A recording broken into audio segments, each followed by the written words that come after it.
Batting third, the catcher, number 33, Carlos Martinez.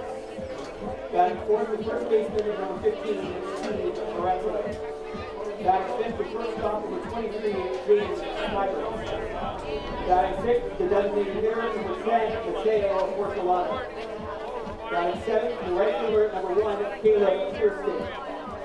Batting eighth, the second baseman, number 6, Tyler Dupuy. And lastly, the batting order, center fielder, number 11, Gio Morello. On the mound for the Jackfish, number 55, Jake Carter.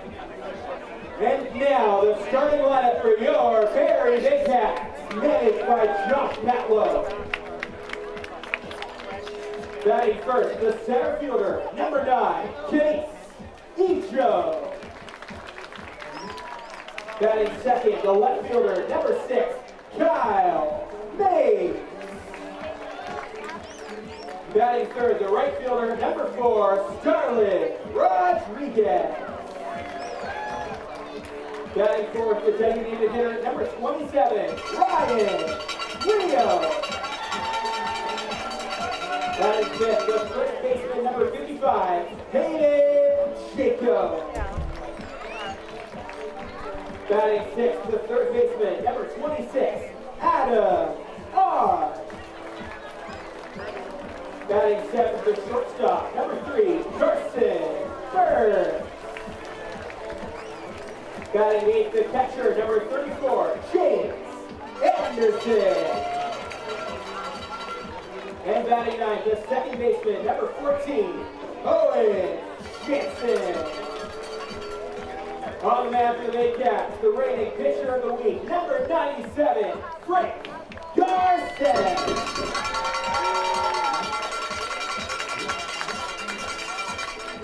Here are the umpires for today's game. Calling the balls of strike, Ben Rosen. At first base, Chauvet, and at third base, Preston Hughes.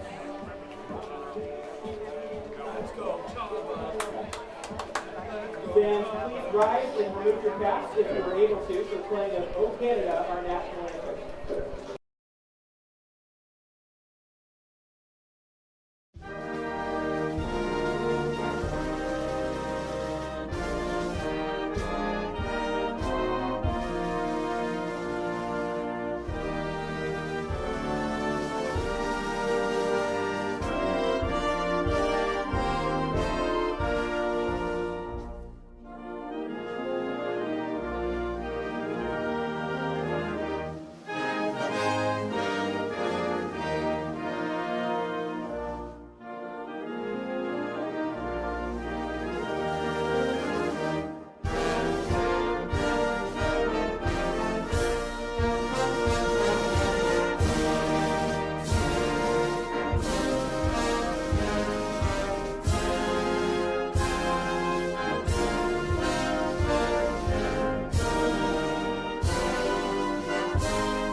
Stadium in Springwater Township. Baycats TV presents the Inter-County Baseball League. Today, the Welland Jackfish are in town for their final 2023 regular season matchup against the hometown Barrie Baycats. Hello again, everyone, with Julius Hern and Sam McCoy.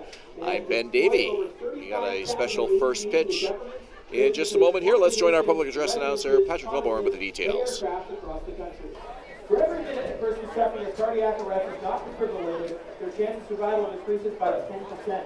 Amazing saves such as Jamar Hamlin's and the Buffalo Bills increases the importance of these life-saving units. Today we have John Colley, President and CEO of Rescue 7, with us to donate AED to the Barrie Baycats. Here's John Colley with more. Thank you very much. I just want to say very quickly that we're honored to get defibrillators to the baseball team that will never use it.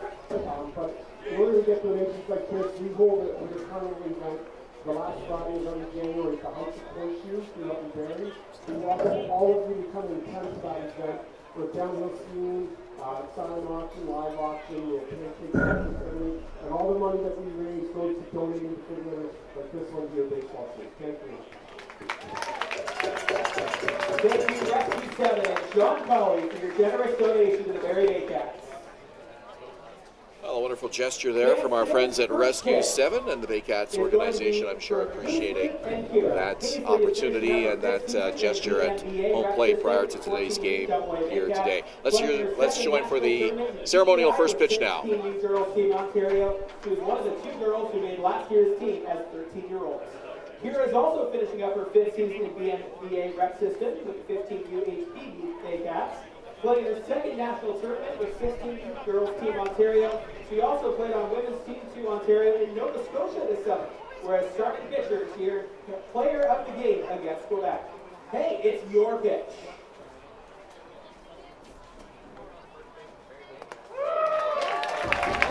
Nice job with Ryan Rio and Brad Grieveson doing the honors at home plate for our ceremonial first pitches here this afternoon. So we're about ready to play ball. The Baycats back on track, Julius, after a 3-game losing skid, picking up a crucial 9-3 win here at home against Hamilton yesterday. They're hoping to build a little bit of momentum as they get ready for the playoffs in about a week or so.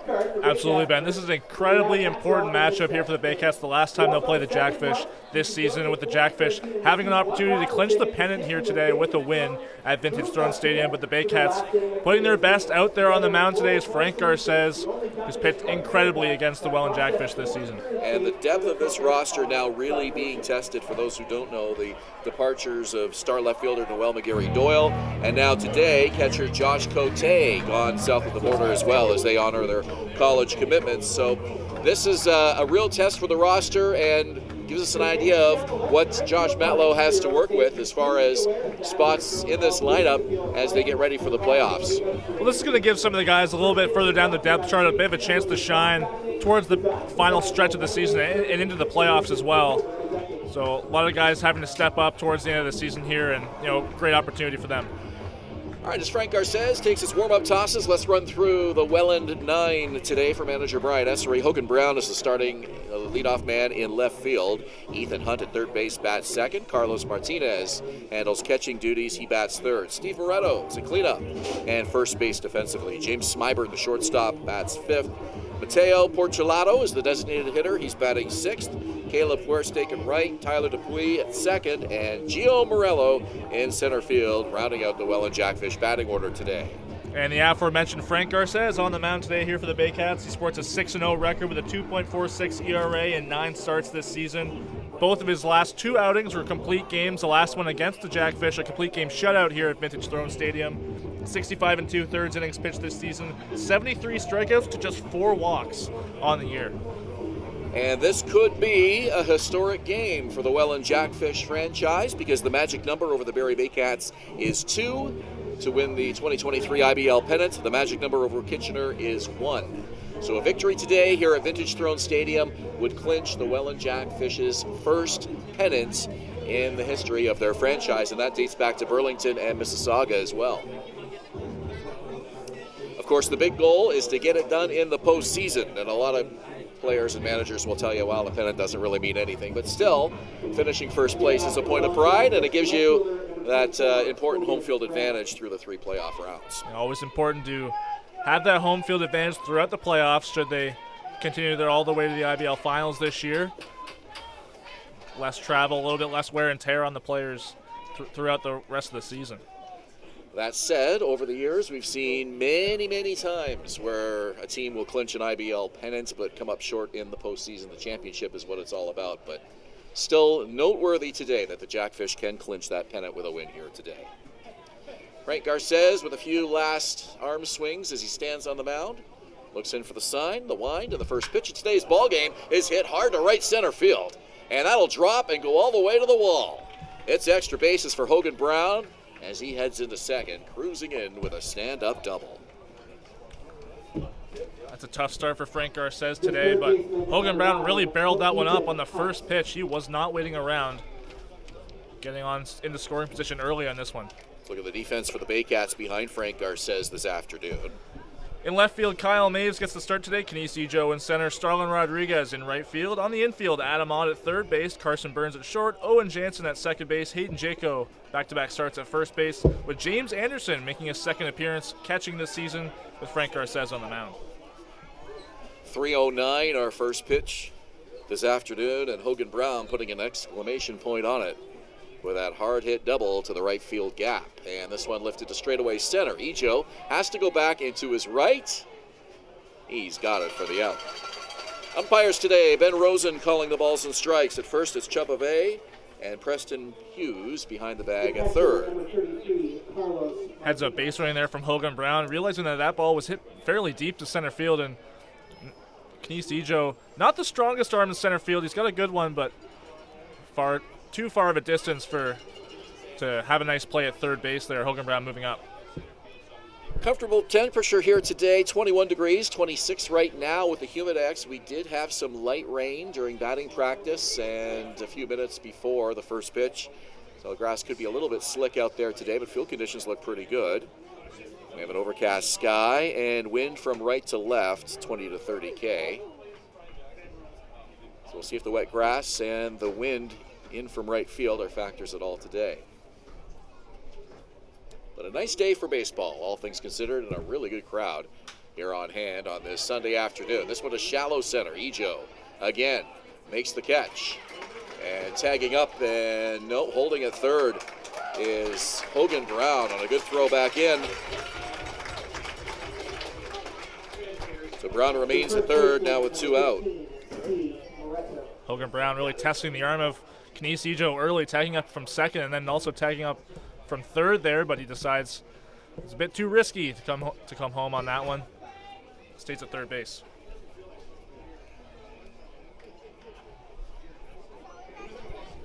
And here's the cleanup man, Steve Moretto.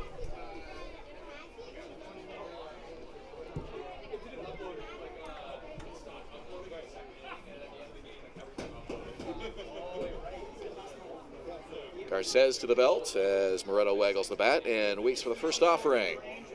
And it's a called strike. Usually you don't see Moretto watch a lot of strikes. He makes a lot of solid contact, pulling the ball when he puts it in play. But you don't often see him watch a called strike like that. 0-1, swing and a miss on the high fastball. 0-2 to Moretto.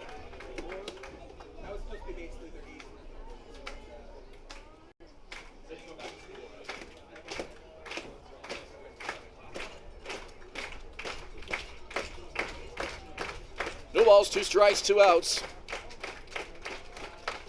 Runner at third.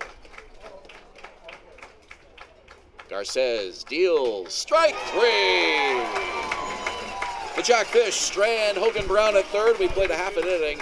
Baycats coming to bat. You're watching Baycats TV and Rogers TV in Barrie. No runs on 1 hit, no errors, 1.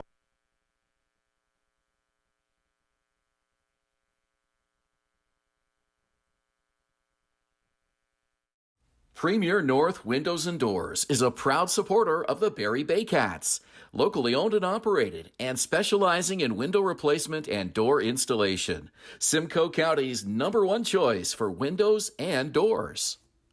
Classic Car Wash, customizing your car wash experience using high-quality products. Their team of experts will make sure your car is shining like new when you drive away.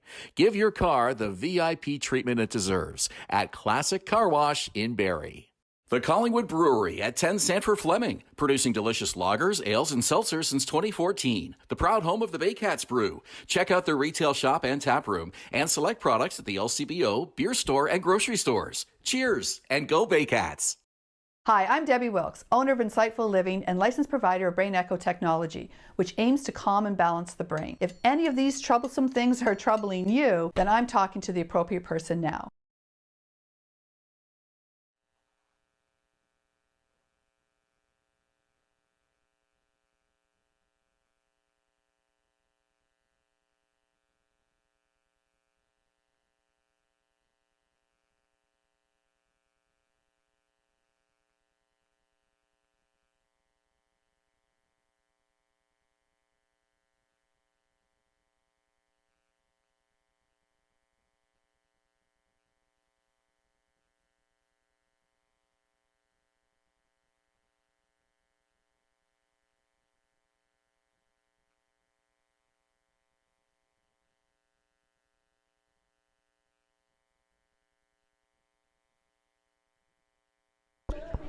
Baycats will come up for the first time here in the bottom of the first, and it's brought to you by JC Unlimited Contracting.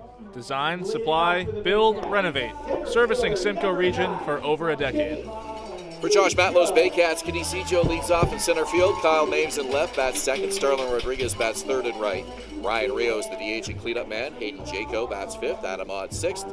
Carson Burns at short. James Anderson, the catcher. Owen Jansen at second base. Rounding out the batting order for the Baycats. On the mound today for the Welland Jackfish is Jake Harford, making his 10th appearance of the year. All starts so far this year on his 9 appearances. Sports a 3-2 record, a 4.71 ERA, and 42 innings pitched this year. 45 strikeouts to 21 walks. 1-0 pitch from Harford, and it's lifted foul left to the right side. Second time the Baycats have seen Harford this season.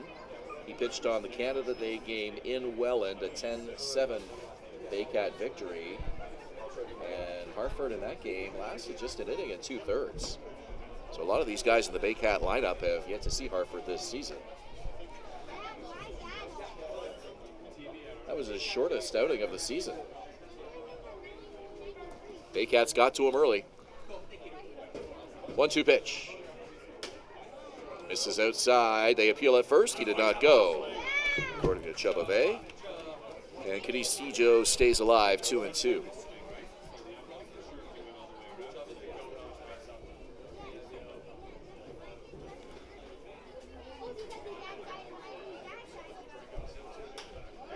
Center field.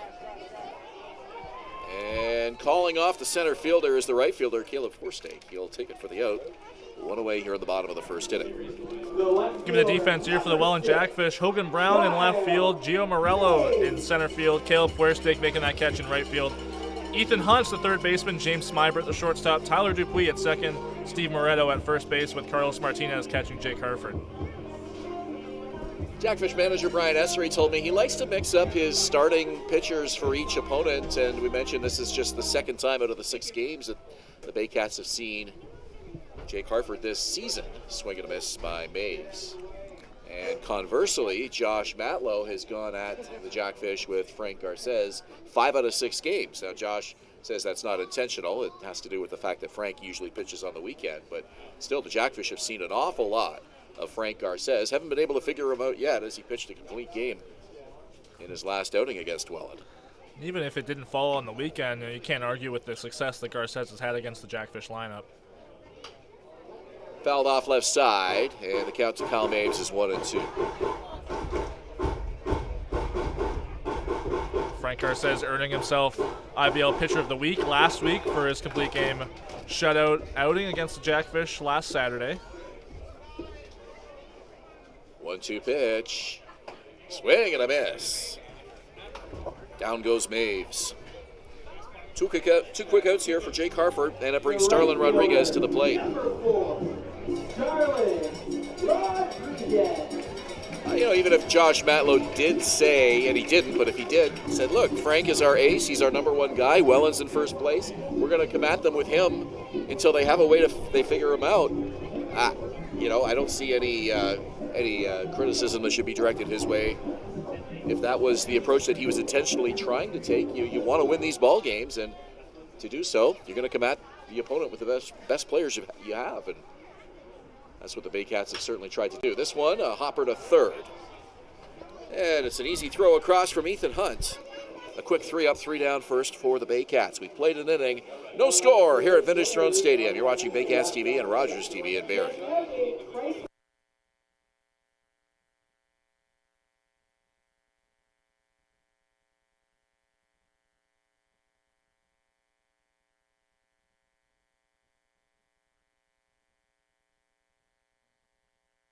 Danielle May Real Estate, supporting the Barrie Baycats and ready to help with all of your real estate questions. What is your home worth? Should you sell now or wait? Danielle is dedicated to your success. The next time you think real estate, think Danielle May.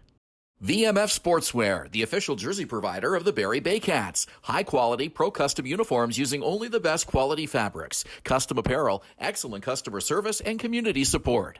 VMF Sportswear, Canada's trusted sportswear brand.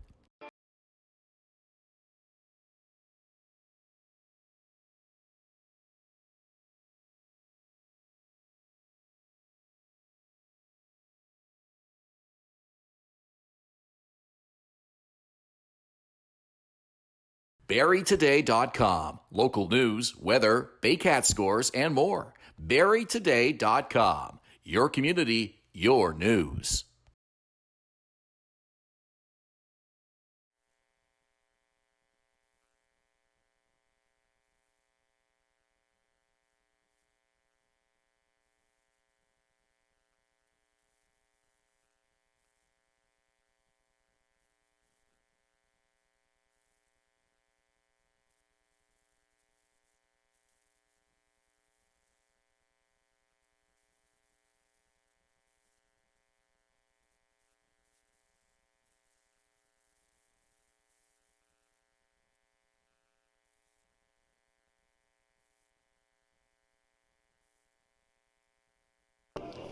Top of the second inning we go. It's a scoreless tie between the Welland Jackfish and the Barrie Baycats as Welland looks to nail down the 2023 IBL pennant and can do so with a win today. They'll send James Smybert, Mateo Porcelato, and Caleb Horstake up here for the top of the second inning.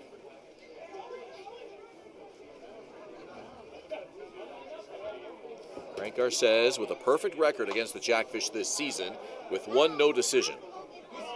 And that one's fouled off to the right, 0-1.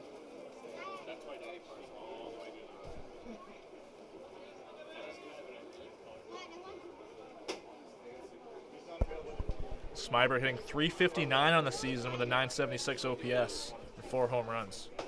Taking all the way, and it's a called strike, 0-2 now. The only game this season where the Jackfish did not see Frank Garces was the game in Welland on Thursday night, and that was Jeffrey Nunez's start.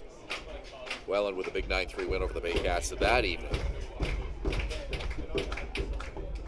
Foul back to the screen. It's been all Garces the rest of the way against Welland this season. And Ryan Rio told me yesterday that game on Thursday, the game was not as close as the score may make it seem. Ryan said that the Baycats are really barreling up Welland's pitching, but getting unlucky in where the ball was hit. On the ground, and it's foul down the right field side. How many times, if these teams faced each other in the playoffs, Julius, how many times in a postseason series do you think the Baycats could put Frank Garces out against Welland? Twice for sure. At least twice. I mean, you can't bet against them not putting Frank Garces on the mound. Like if it ain't broke, don't fix it. You know what I mean?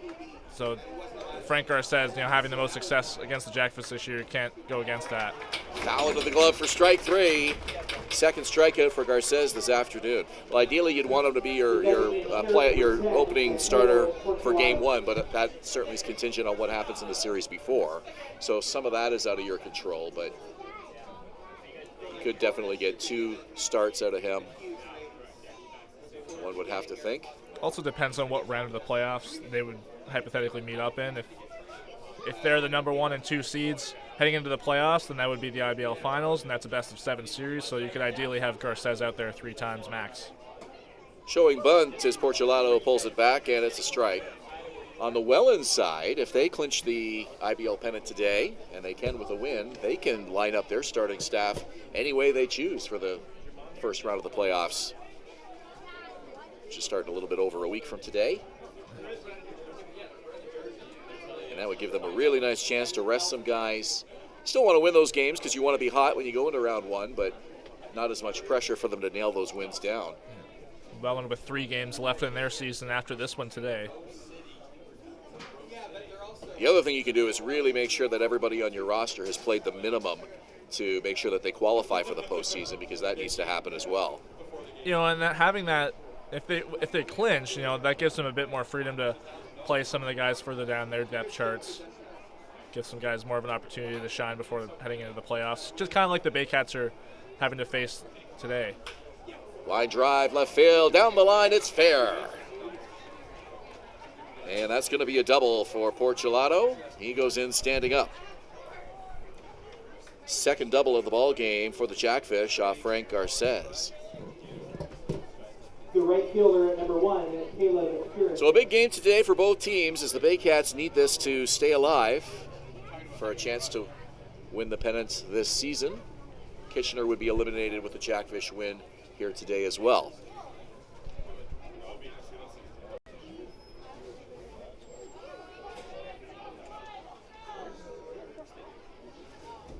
runner on second, one out. Garces to Forstake. Lefty-lefty matchup. First pitch is low and in. Forstake 1 for 4 this season with 2 strikeouts against left-handed pitching. Runner leads. Garces, the leg kick, the 1-0 pitch, and he shows bunt. Gets away from the catcher. Ball is in play, and down to third base goes Mateo Porcelato. Tough play behind the plate there for James Anderson. Forstake was showing bunt, and he just pulled it back in time, and Anderson might have lost sight of the ball as it passed by his bat. James Anderson, a veteran player, has been on this ball club for a long time, has done a lot of catching in his career, but has not done any catching in a game situation recently. And this one lined to center field. That's a base hit. It'll bring home the game's first run. Porcelato will score on an RBI single by Caleb Forstake. 1-0 Welland. It looks like the Jackfish are really seeing the ball well off of Garces relative to previous matchups they've had against him. Really done their homework over the last few games in preparation, it looks like. Jackfish wearing a uniform that we have not seen here in Barrie yet this season. I don't know how often they've worn that in here in 2023. It's almost a camouflage-looking green. They've kind of alternated between the dark blue and the green this season in Barrie. But is this the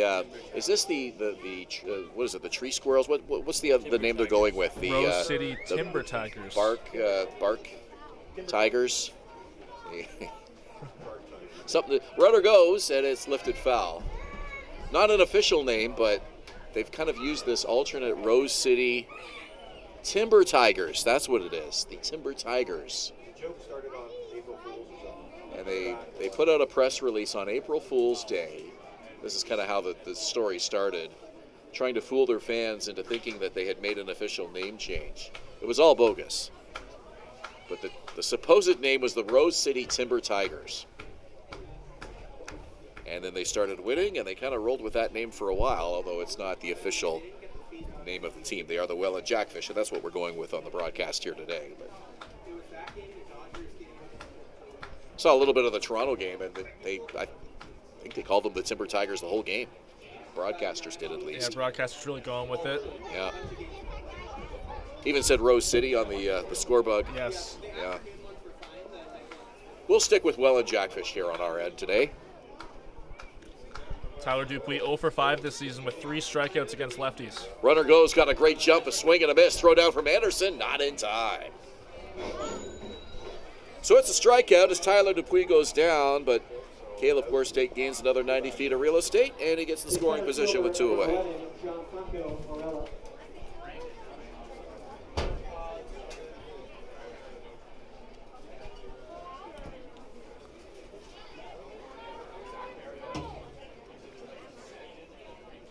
So Timber Tigers, those are squirrels. Welland's known for its squirrels? Didn't even know that. We have more mosquitoes than squirrels here in Barrie. Pretty sure on that one.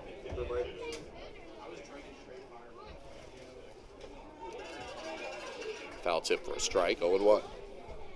Gio Morello, the number 9 hitter.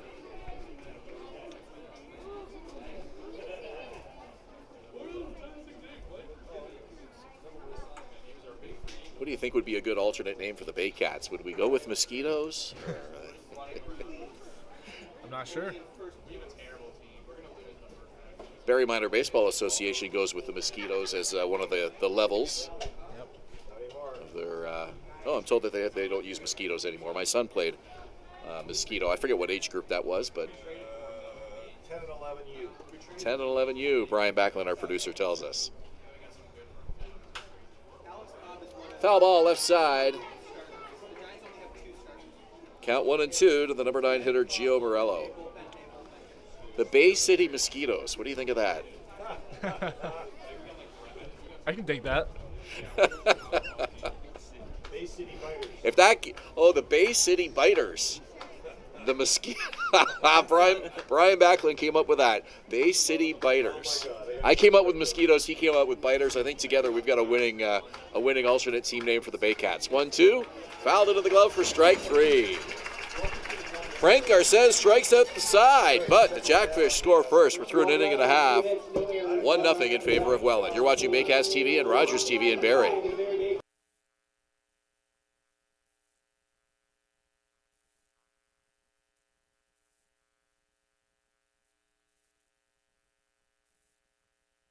We be disturbing the peace. Working, we serving the streets. About to go ain't going beast. Bang, bang, leave you sleep. Carrington comes in, and the Hard body, and that's the score is James Henderson, and the Baycats win. Join us this summer at the Baycats Summer Baseball Camp.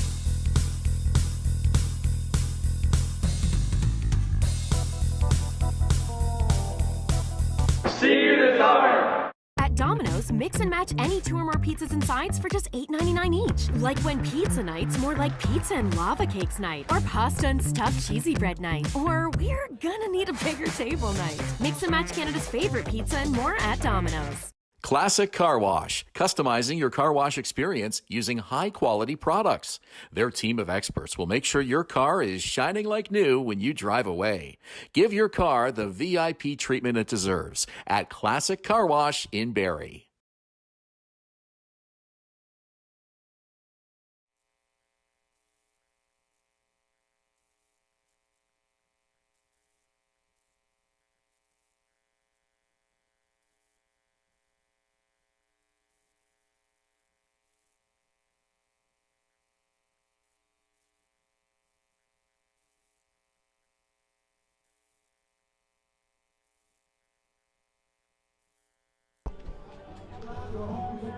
Welcome back to Vintage Throne Stadium. 1-0 Jackfish heading to the bottom of the second.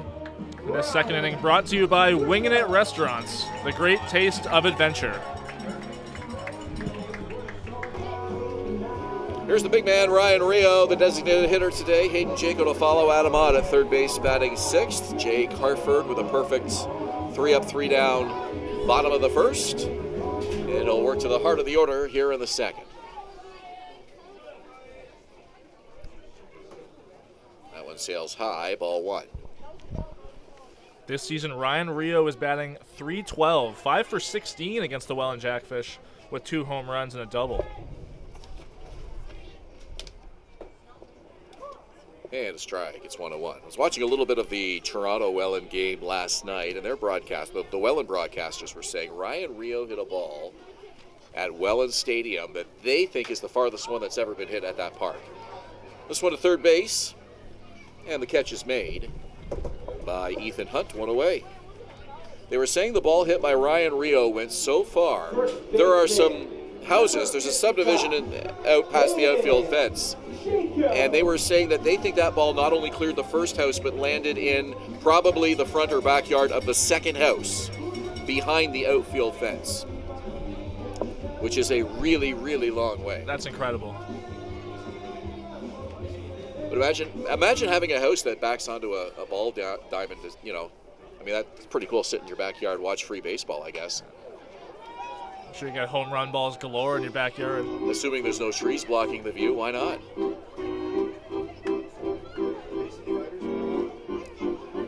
0-1 to Hayden Jaco, the first baseman. There's a guy who will probably handle some catching duties in the playoffs as well. In the lineup at first base here today, off speed, and it just misses. 1-1. Jaco was a catcher for the London Majors 2 seasons ago before joining the Baycats. Has been used predominantly as an infielder this season with rookie phenom Josh Cote behind the plate, but now Cote away at U.S. playing ball at college level. U.S. will probably see some action behind the plate now with that opening up.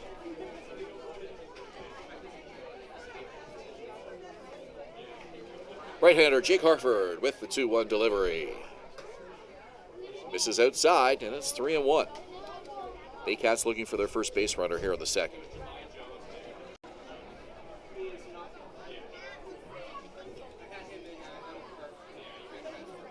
Jaco faced Harford on Canada Day, had a walk against him. Fouls it back to the screen, and the count is full.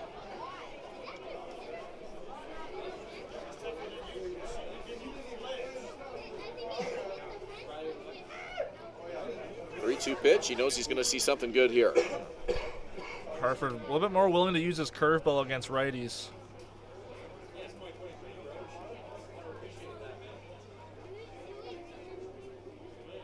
But very fastball heavy. But you can see him mixing a two-seamer. A little bit more movement towards the back half of the count. Martinez puts the sign down. Harford looks in. The wide, and the 3-2 pitch. High ball four. The Baycats get their first runner of the day. Well, a walk in that game that you mentioned, Julius, and one here today, and the Baycats will bat with a man and one on here for Adam Odd.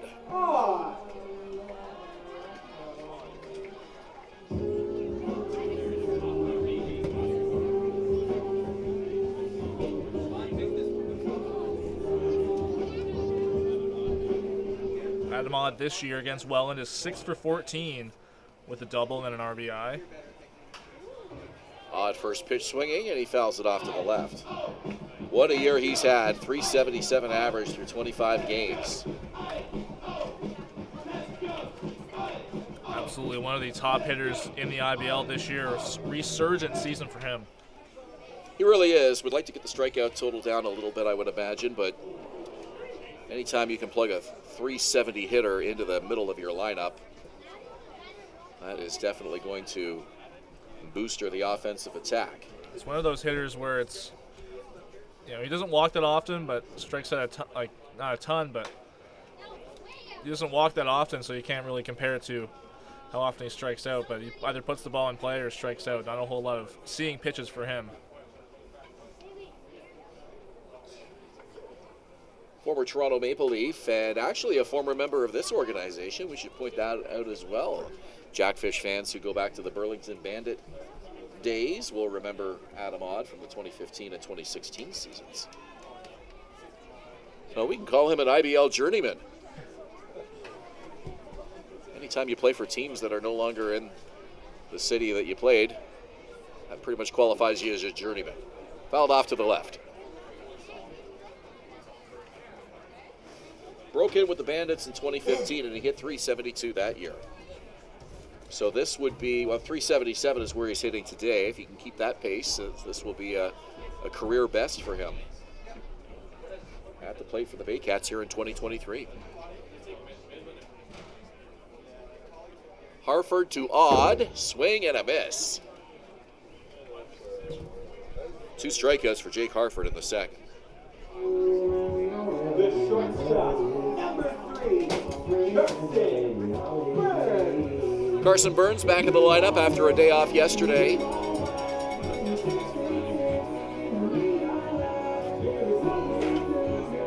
Third-year Baycats shortstop.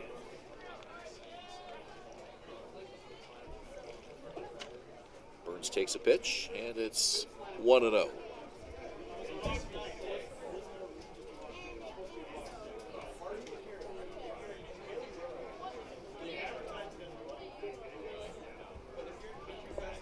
Harford gets the sign. Here's the pitch. It's inside, 2-0. Nice job by Burns getting ahead of the count here.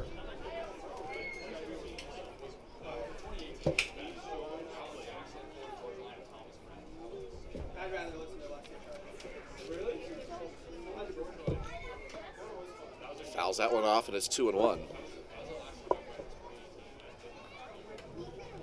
going to see Harford more often than not uses fastball mostly low and outside, especially in batter-friendly counts against left-handed hitters.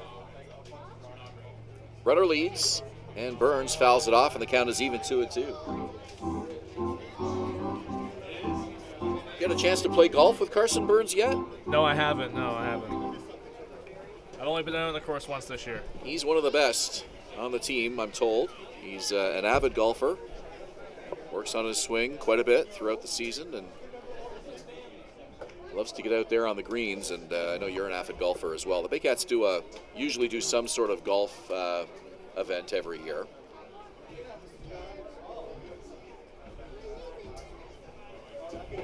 Three balls and 2 strikes here to Carson Burns. Baycats with a man at first base, 2 out.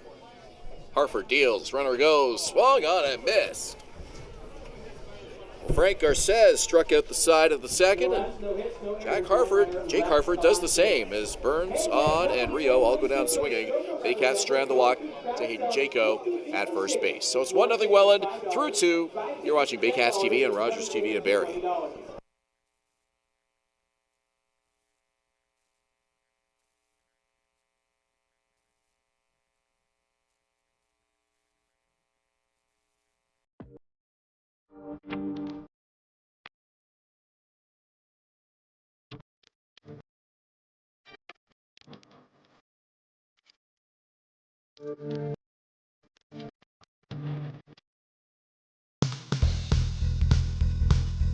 Join us this summer at the Baycats Summer Baseball Camp.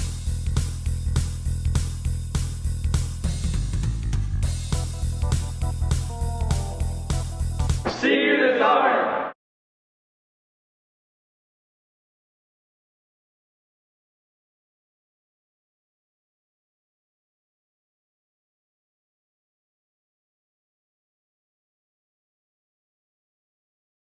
Danielle May Real Estate, supporting the Barrie Baycats and ready to help with all of your real estate questions. What is your home worth? Should you sell now or wait? Danielle is dedicated to your success. The next time you think real estate, think Danielle May.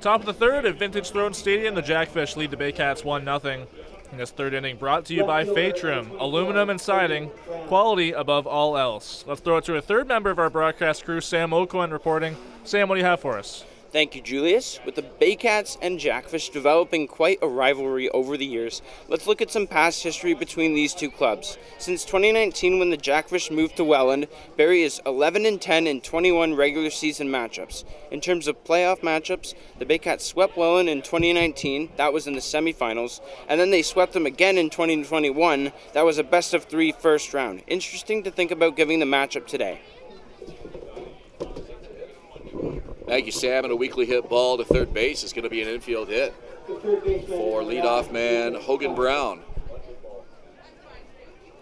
And there's one on with nobody out here in the third for Ethan Hunt, the third baseman. Huge contrast from Hogan Brown's first hit of the ball game, which is a scorched double into right center field. That one just a weakly hit squibber down the third baseline. Yeah, he can really do it all. And has been a force for the Jackfish this season. Ethan Hunt now today is 0 for 1 with a fly ball. Garces working with a man on. First pitch is outside. Coming into today, Ethan Hunt against left-handed pitcher, 3 for 9 with a double and a walk.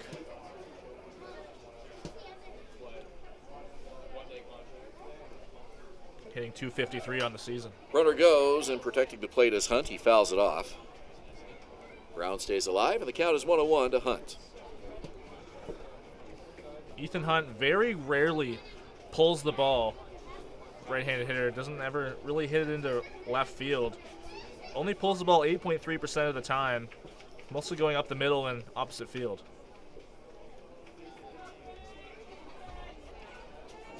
Don't often see a hitter pull the ball as rarely as he does. Fastball, and it's a strike, 1-2. Well, Sam gave you the head-to-head history between these clubs in recent years, and the Baycats have been chasing the Jackfish for first place, putting themselves in position to catch them following a 9-game win streak earlier this season, moved Barrie up to the top half of the standings, and they've been nipping at the Jackfish's heels ever since. Had a big win here at home, 4-0 win with Frank Garces on the mound last weekend, and find themselves today 3.5 back. The Jackfish able to clinch the pennant here today with a win. 1-2, and it's a toss over to check on the runner.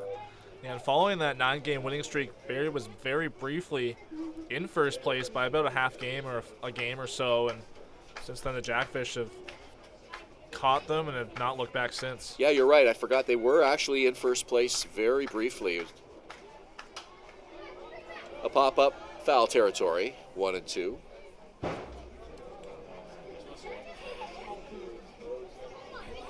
Didn't last as long as the Baycats were hoping, though, and they'd love to make these last few games interesting here against Welland as they round out the rest of the schedule. Baycats have 5 to play after today and would need to beat the Jackfish to stay alive for that chase for first. Garces checks the runner again. Kitchener has 3 left on the schedule, Welland with 4.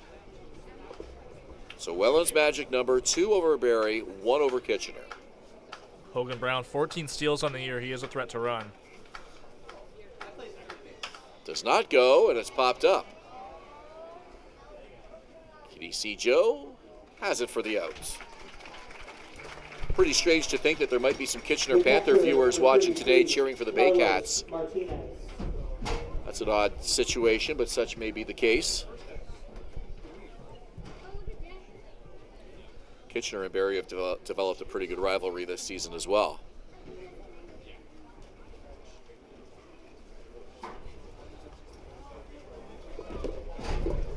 Four games remain for Barrie after today, so depending on what happens here today, the Baycats would have to play Brantford Wednesday, Toronto here on Thursday. That's our last home game. Runner goes, and the ball dropped out of the glove of James Anderson, so in safely is Hogan Brown. Toronto is here. That's the last regular season home game for 2023, and then a couple of road games wrap up the schedule for Barrie. They're in London on Friday night, and then Sunday afternoon in Kitchener.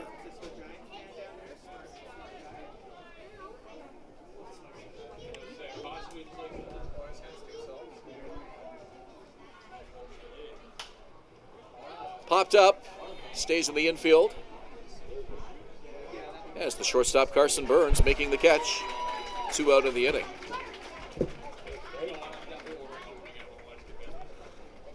The first baseman at number 15, Steve Moretto. That's a huge out for Garces, getting that second out with the runner in scoring position now. So if the Baycats win today, they could only afford one more loss or one more Welland win to position themselves in a tie on the top of the standings. Last year we had a 3-way tie for first place for the IBL pennant. It came down to tie-breaking formulas, so that would be something that potentially the Baycats could do. If they run the table and Welland loses their remaining games, the Baycats would clinch the pennant. Yeah, this game not only important for the win-loss record, but also for the head-to-head between these two clubs. Barrie, 3 wins and 2 losses against Welland this year. So the Baycats would have the head-to-head tiebreaker in the event of a tie situation. Swing and a miss.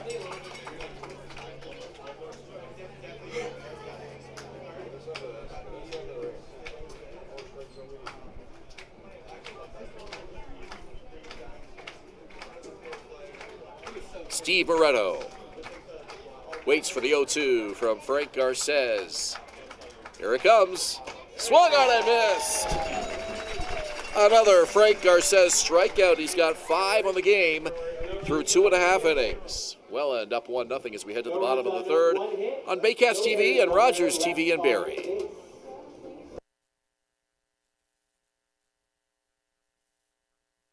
The Collingwood Brewery at 10 Sanford Fleming, producing delicious lagers, ales, and seltzers since 2014. The proud home of the Baycats Brew. Check out their retail shop and tap room and select products at the LCBO, beer store, and grocery stores. Cheers and go Baycats! VMF Sportswear, the official jersey provider of the Barrie Baycats. High-quality, pro-custom uniforms using only the best quality fabrics. Custom apparel, excellent customer service, and community support. VMF Sportswear, Canada's trusted sportswear brand. 2 out, runners lead. There they go. Here's the pitch. This one rocked to right field. Want to come to a Baycats game? Check out our tickets at barriebaycats.com. Score at least 2. Tuck is in to score. Rio behind him.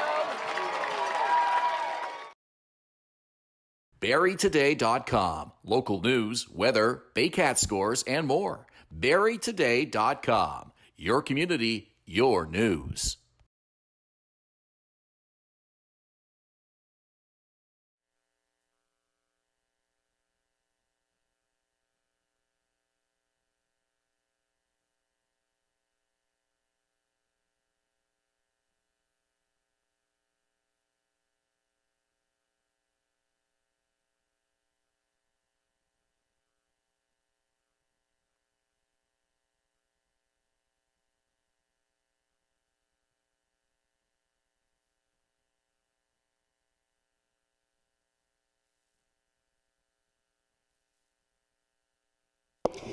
Bottom of the third inning, it's the Baycats coming to bat, trailing 1-0 to the Welland Jackfish. James Anderson, Owen Jansen, and Kinesijo come to the plate. Junior Baycat Day. We got a Junior Baycat PA announcer handling duties here in this bottom of the third inning for Patrick Melbourne, who's on the PA mic today in the absence of Rob Daniels. With Julius Hern and Sam McCoy, I'm Ben Davy.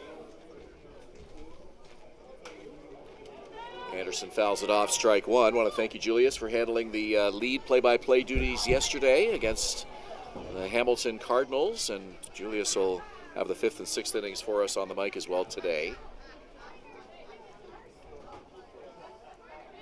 Gave me a chance to visit some Major League ballparks last week. Yesterday was supposed to be an off day for the Baycats, but with the rescheduled day, we had already planned our trip, so I couldn't make it back for it. But I got a chance to see Fenway Park in Boston and Citi Field in New York, a couple parks I'd never been to before.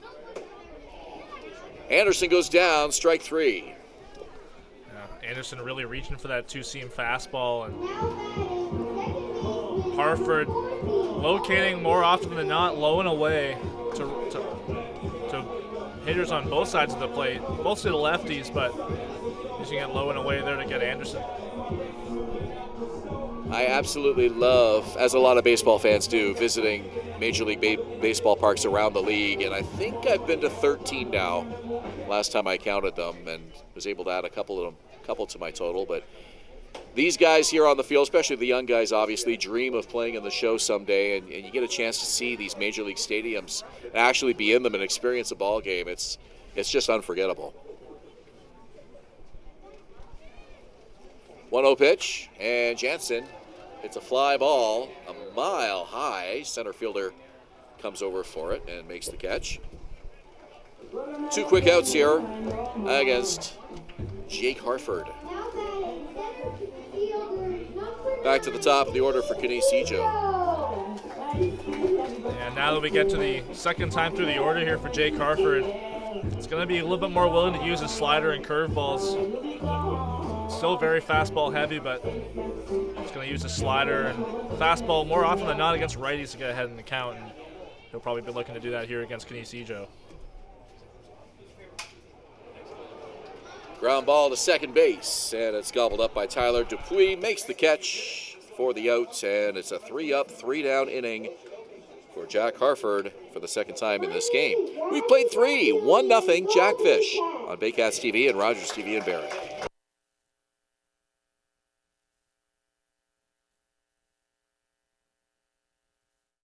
Premier North Windows and Doors is a proud supporter of the Barrie Baycats, locally owned and operated, and specializing in window replacement and door installation. Simcoe County's #1 choice for windows and doors. Classic Car Wash, customizing your car wash experience using high-quality products. Their team of experts will make sure your car is shining like new when you drive away. Give your car the VIP treatment it deserves at Classic Car Wash in Barrie. The Collingwood Brewery at 10 Sanford Fleming, producing delicious lagers, ales, and seltzers since 2014. The proud home of the Baycats Brew. Check out their retail shop and tap room and select products at the LCBO, beer store, and grocery stores. Cheers and go Baycats! Hi, I'm Debbie Wilkes, owner of Insightful Living and licensed provider of Brain Echo Technology, which aims to calm and balance the brain. If any of these troublesome things are troubling you, then I'm talking to the appropriate person now.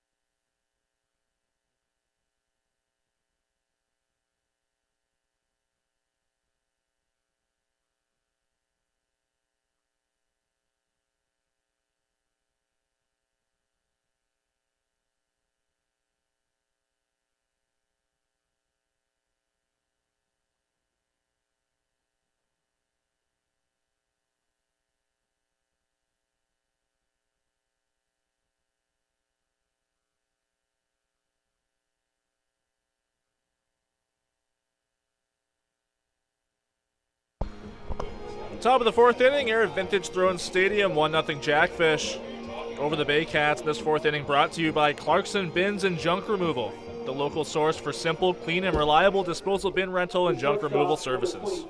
Smyber, Portulato, and Forstake will face Frank Garces here in the fourth inning with Jackfish on top 1-0. The lone run, an RBI single from Forstake to bring home Portulato in the second inning. Swing and a miss on a fastball from Frank Garces.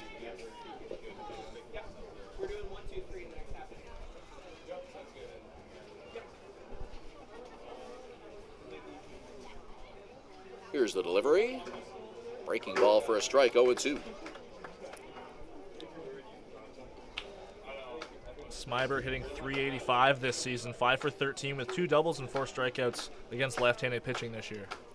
Pitch, and he protects the plate with a defensive swing, and a little flare lands just foul down the left field line.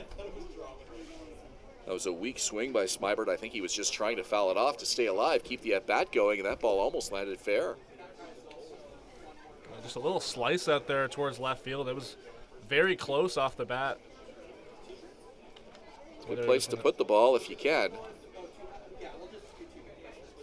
And left fielder Kyle Maves not hogging the line here. Smyber only going opposite field 15.4% of his at-bats.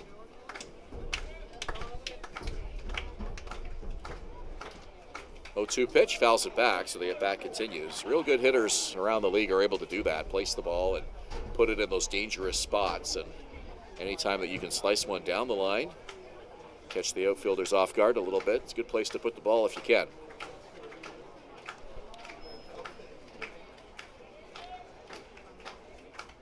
Garces looks in, and now time is called.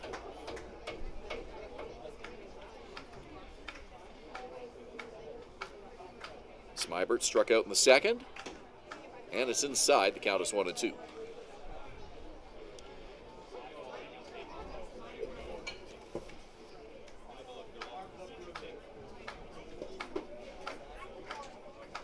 Fans want another strikeout here to lead off the fourth inning. Garces winds, deals, and it's lifted high to second base. Jansen can't make the catch. E4 and Smybert's aboard. I'm not sure if Jansen saw that ball right off the bat. He was playing fairly deep towards the outfield grass at second base and had to charge it pretty quickly to have any kind of play on it, and I just don't think he saw it. Well, definitely a catch you got to make. That was Jansen's all the way. He knows it. He's shaking his head a little bit out there right now. Smacks the glove. And the defense will get ready and try to get that one back for Owen Jansen. No confusion over who was going to get the ball. And I think it just kind of glanced off off his glove as well, but he was unable to come up with the catch. He was well positioned for it, just couldn't make the grab.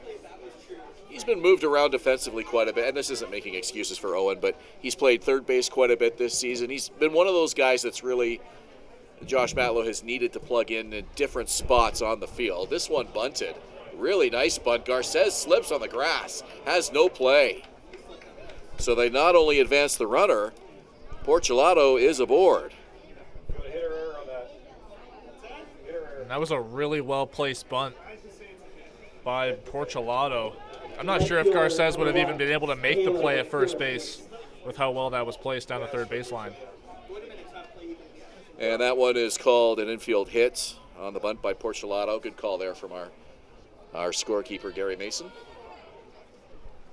Have to agree, that would have been a tough play for Garces, even if he didn't slip.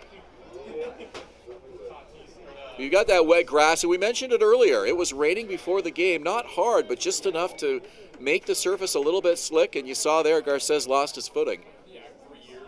Another bunt, and Garces makes the catch. Can't double anybody off as Smybert and Porcelato hadn't gone too far off the bag. And we saw Hayden Jaco playing in on the infield grass at first base there. Might have been expecting another bunt there, trying to get two runners in the scoring position, but very poor bunt there from Furstake, popping it right up to Garces. So a one-out situation now with two on. Let's see if Dupuis bunts. Probably less likely to do so with one out in the inning. Dupuis has struck out in 60% of his at-bats this season. First pitch swinging, and he fouls it off to the right.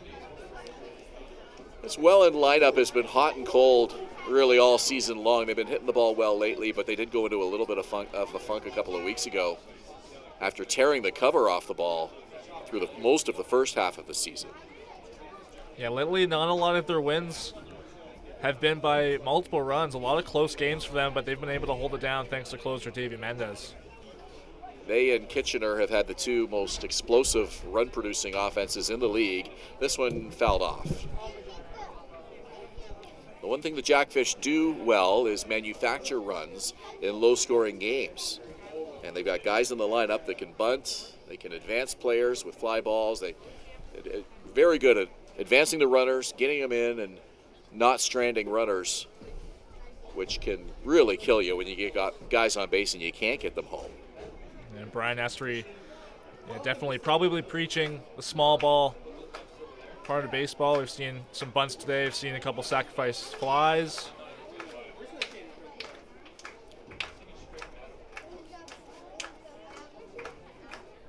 Foul back to the screen. Don't have any stats in front of me on this, but it wouldn't surprise me at all if Welland has the fewest stranded base runners in the league, because they really do a good job of manufacturing those runs and getting base runners in. Yeah, I would definitely like to see a statistic on that. We mentioned the run production from Welland this year. Their run differential is top of the IBL at a plus 108 this year. Kitchener is the next closest at plus 68, and then Barrie at plus 47. 0-2, and it's a base hit to center field. They're going to wave home the runner. Up with a Canisijo. Here's the throw. It's cut off. And another Welland run to make it 2-0 Jackfish. James Smybert scoring.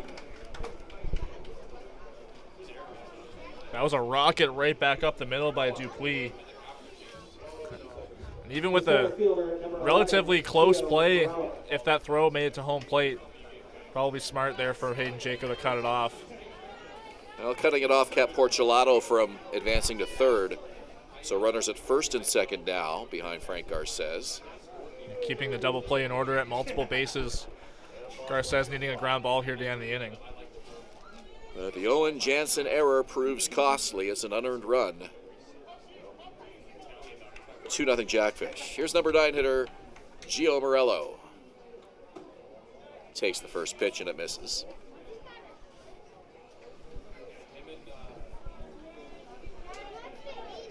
So the Jansen error got Smybert on. Porcelato with a single to move him ahead, and Tyler Dupuis with an RBI single to bring him home. This one over the second baseman's head, and it's into right center field. It's going to bring home another run as the ball is cut off by the infield, and the Mateo Porcelato crosses home plate to make it 3-0 Jackfish. Left fielder, number 24, Hogan Brown. Well, this is the most success the Jackfish have had off Frank Garces all season long. We mentioned this is his 5th start against the Jackfish this season. The only one that he didn't pitch against Welland being the Thursday game earlier this week.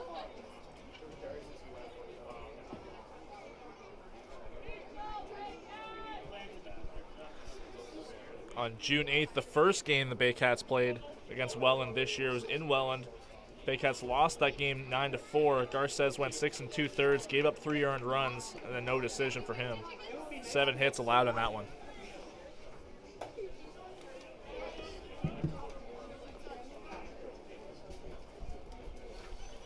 Well, the leadoff error really setting the stage for what potentially could be a big inning for the Jackfish here. 2 on, still just 1 out. This one popped up, should be playable, and the catch is made by third baseman Adam Odd. 2 outs here for the Baycats. Mentioned that performance. First matchup of the season against Welland. Garces allowing 7 hits in that one. The Jackfish have already had 7 hits against him in this ball game. A run in the second, 2 here in the fourth, and Ethan Hunt will try to keep the inning alive for the Jackfish.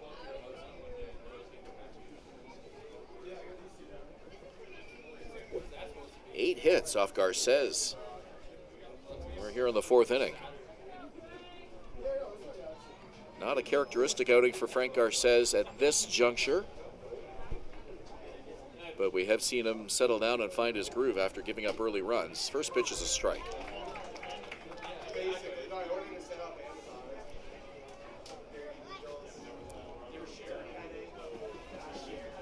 Talk about these young players here, many of them dreaming of getting to the show one day. Frank Garces has been there. Played parts of 2 seasons for the San Diego Padres, 2014 and 2015. 55 big league appearances.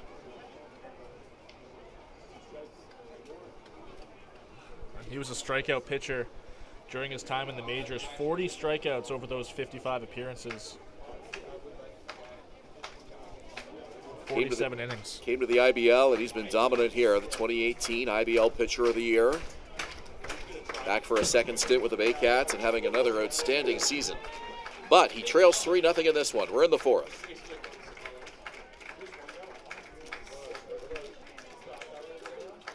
Oh, 2. Pitch to Hunt.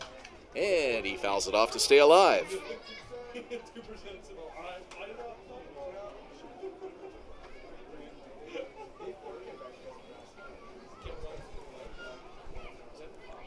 Ethan Hunt has struck out in 13.3% of his at-bats this season. Garces looking for another one here. Gets the sign from catcher James Anderson. And now he steps off. Dupuy at second, Morello at first. 2 out in the inning.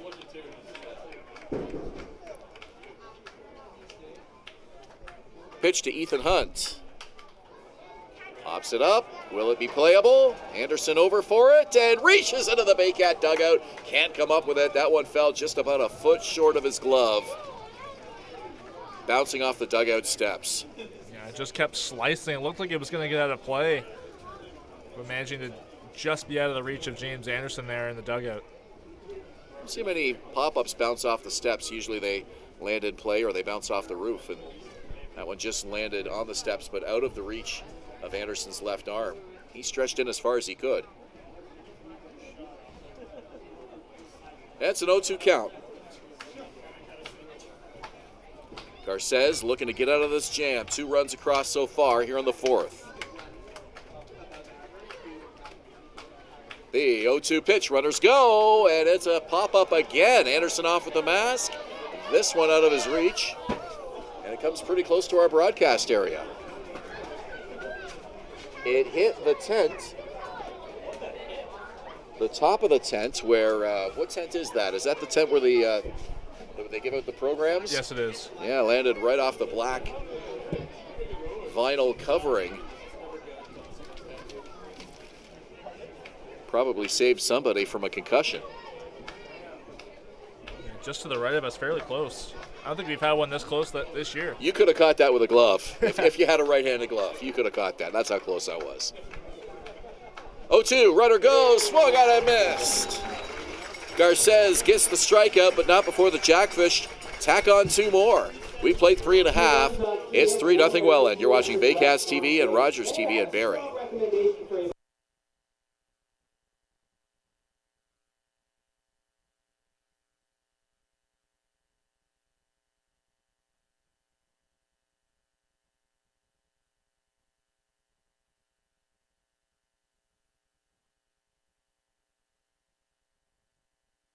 Danielle May Real Estate, supporting the Barrie Baycats and ready to help with all of your real estate questions. What is your home worth? Should you sell now or wait?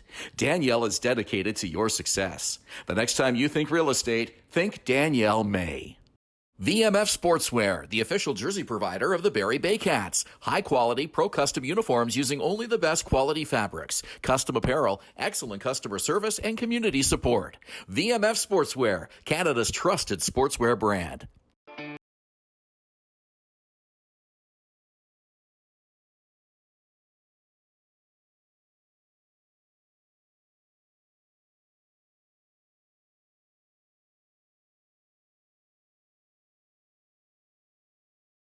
BarrieToday.com. Local news, weather, Baycat scores, and more. BarrieToday.com. Your community, your news.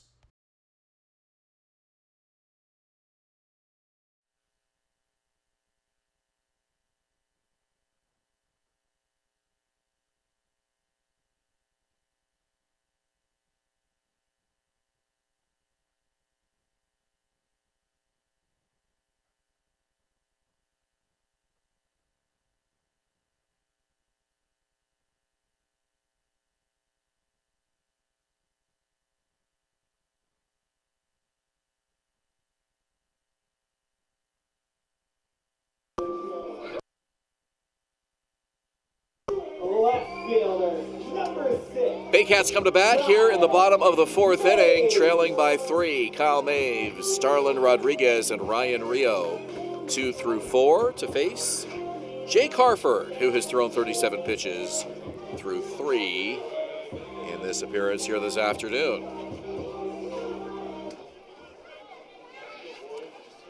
Final Jackfish Baycat matchup for 2023 in the regular season. Bunting is Maves, runs down the line, and it's in time for the out. Great strong throw there to retire Kyle Maves. Third baseman Ethan Hunt there was really playing in at third base, expecting that. Last time the Jackfish were here, Kyle Maves led off an inning pinch hitting and had a bunt base hit to lead off an inning. So Jackfish defense not unfamiliar to the way Kyle Maves can put down a bunt. Yeah, that wasn't an easy play for Hunt, and we saw how slick the grass was in the top half of the inning with Garces slipping coming off the mound. Starlin Rodriguez now, who's 0 for 1. First pitch to him is inside. Let's give a shout out to our analytics folks with the Baycats, James Henderson, Jack Hind, providing some great statistics today. Jake Harford, second time through the order, 84%. He's going to use a two-seam fastball, 13% slider, 3% changeup.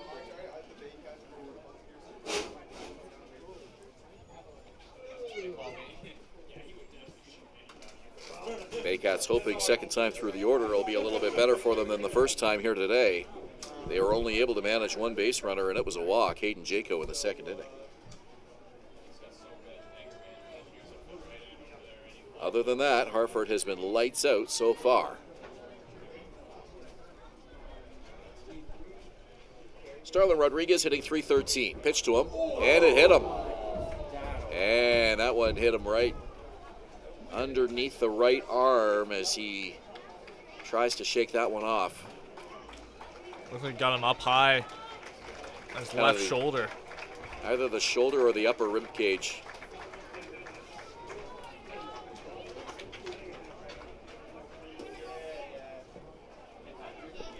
Well, not what Harford wanted to do by any stretch. Second base runner for the Baycats. a scary moment when you see ball come in, up and in that high, especially on star player as Starlin Rodriguez is. He's still bent over at home plate.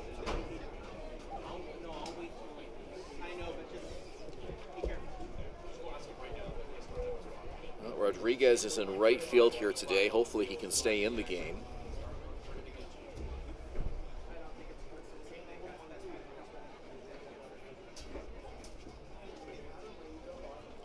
Avery Tuck is here. He could come in and play right field should Rodriguez leave. Brad McQuinn's also available off the bench. He came in yesterday for Starlin Rodriguez. Team trainer in no rush here with Starlin Rodriguez just to make sure that he's all right and doesn't need any further attention medically before leaving the field. Reach for his helmet.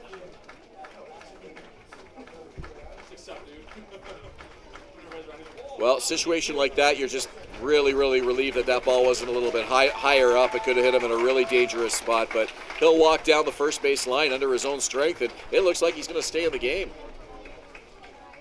Victor Plaz now comes over. Now, this is interesting. Yeah, I believe he's just acting as a translator for the trainer.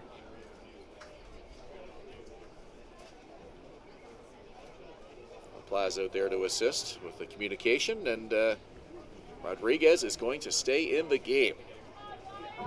Yeah, it just seemed like one of those situations where he just needed a moment to gather himself. He was probably very winded after getting plunked there, but puts a runner on for Ryan Rio.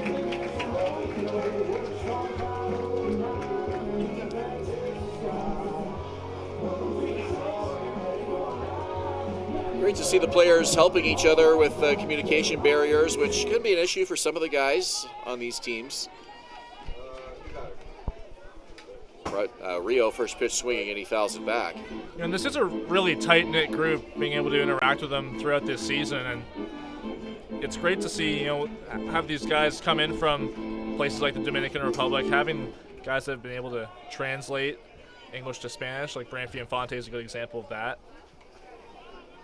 Branfy's been here for quite a while, IBL veteran. Rodriguez was leaning towards second. I'm not sure if he was thinking about a possible stolen base attempt there, but he's back on his belly. Head first slide with Harford keeping him on. Rio fouls it back 0-2. I mentioned the language challenges for some of these players coming to Canada. It's a new country for them, and it takes a little while to get accustomed to being able to communicate and learn enough English to get by. But really impresses me the effort that they make, especially with the fans who want to talk to them and get autographs and pictures and that sort of thing. And these players, most of them really go out of their way to try to make that effort to connect with the fans, even though their English may not be, really what they would like it to be, having been here for such a short period of time. Runner goes. It's on the ground, and it's caught by a leaping first baseman. Stepping on the bag and recording the out at first is Steve Moretto. That was a very nice play from Steve Moretto. A high chopper off the ground just in front of home plate. Moretto making that leap, timing it nicely, and making that play all his own. So the runner advances. Rodriguez was off with the pitch. That averts any double play possibility on that ground ball. Rio retired, 3 unassisted, and there's 2 out with a runner in scoring position. Hayden Jaco comes to the plate. First pitch swinging, and he hits a base hit to right field. And rounding third is Rodriguez. Here's the throw. Rodriguez in with the head first slide, and he's safe.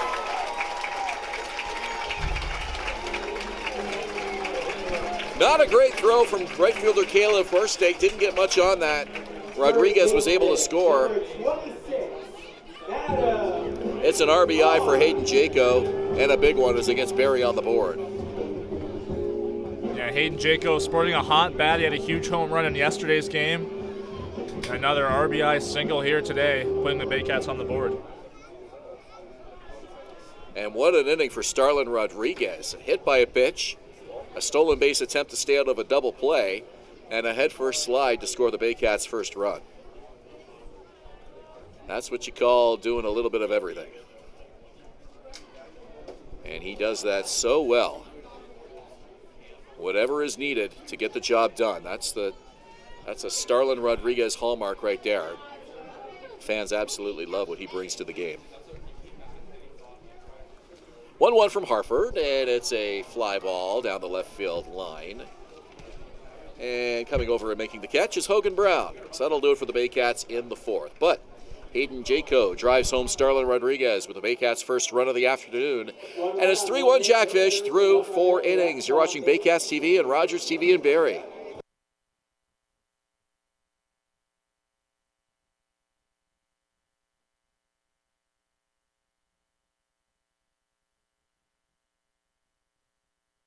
Danielle May Real Estate, supporting the Barrie Baycats and ready to help with all of your real estate questions. What is your home worth? Should you sell now or wait? Danielle is dedicated to your success. The next time you think real estate, think Danielle May.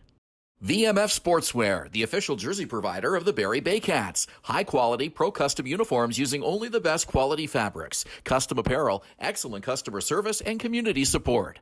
VMF Sportswear, Canada's trusted sportswear brand.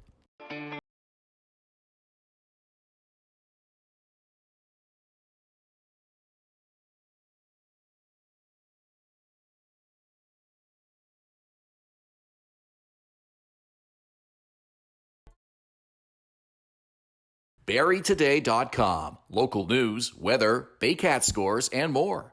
BarrieToday.com. Your community, your news.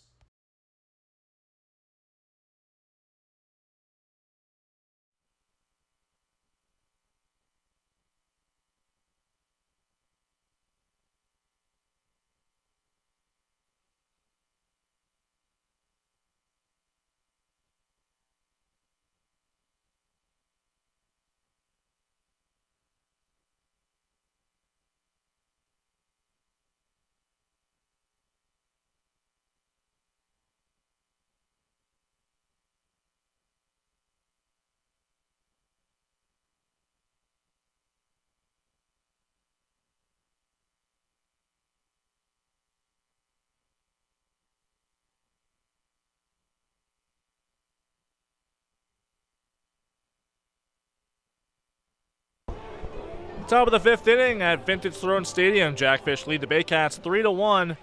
This fifth inning brought to you by Ital Paving for all your residential, commercial, and industrial paving needs, providing quality service for almost 40 years because you deserve the best. I'm Julius Hern along with Ben Davy and our Baycats TV crew. Leading off the fifth of the Jackfish is Carlos Martinez, the catcher. First pitch, a strike. Garces coming into this inning with 60 pitches on the day, following a shaky fourth inning. That went low for ball one.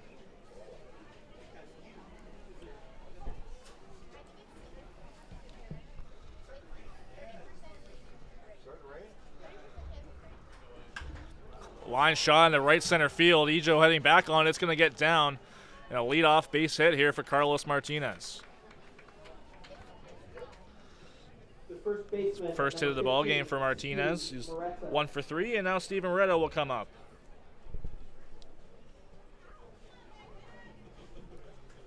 Moretto, 2 inning-ending strikeouts on the day for him. He's 0 for 2.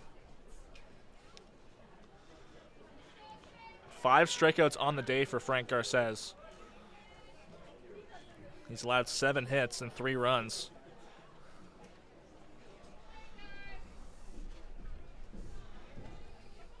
First pitch in the dirt.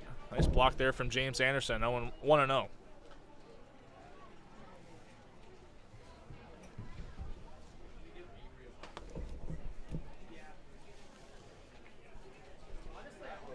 Moretto hitting .336 on the season, but just 2 for 12 against lefties.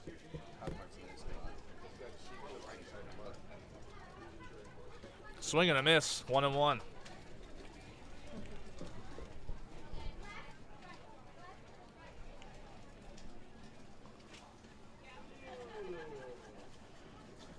Moretto nearing the top of the IBL in home runs. He has 9. Tyler Duncan leading the IBL in that category with 14. That one fouled off over the screen out of play. Well, the Jackfish have had the leadoff man on 4 out of 5 innings so far in this game. Big reason why they're up 3-1, getting those early base runners and forcing Frank Garces to pitch from the stretch. Mentioned how much they've struggled against Garces so far this season, but here this afternoon, maybe making him work with base runners on is the key. 1-2 pitch, popped up, out of play again. And there's definitely something to be said about that. But having your base runners on puts way more pressure on the pitcher. Well, when I talked to manager Brian Essery here last week, he told me that they thought they were ready for Frank Garces last weekend. And Frank proceeded to mow him down in a complete game, 4-0 shutout. And clearly they weren't able to figure him out that day, but they weren't able to get any base runners aboard either. 1-2 pitch is high, evens the count at 2-2. And Garces has now matched the most runs allowed for him this season. One of those runs unearned. Also has allowed 7 hits. That's tied for the most in a game this season as well. 2-2 pitch. On the ground, foul, left the third.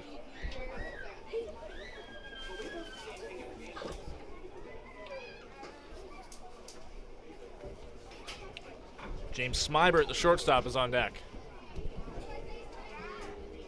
Starting to get some drizzle here at Vintage Throne Stadium. We saw a little bit of that during batting practice and just before first pitch. And other than that, it's been overcast day, cool. 21 degrees the game time temperature, and we're still at 21 right now, but with this light drizzle that you mentioned, it is starting to feel a little bit cooler.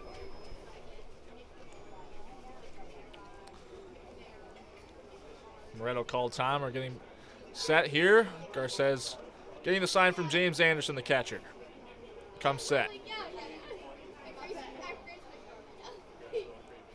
2-2 pitch. Fouled into the glove of James Anderson. That's the first out of the inning as Steve Moretto strikes out.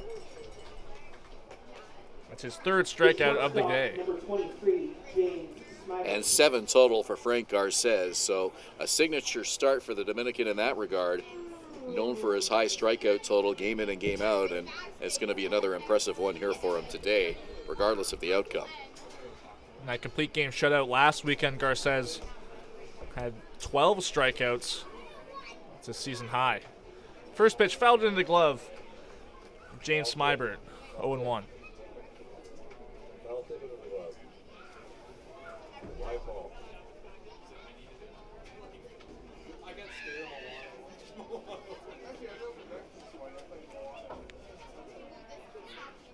Oh, 1 pitch, swung on and missed. Quickly down 0-2.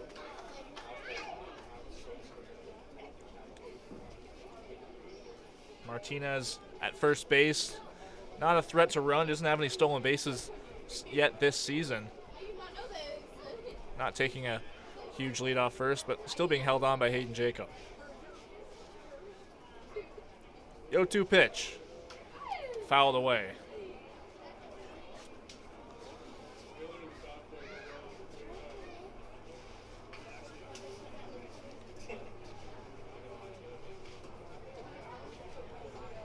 Another large crowd here for an important matchup here at Vintage Throne Stadium.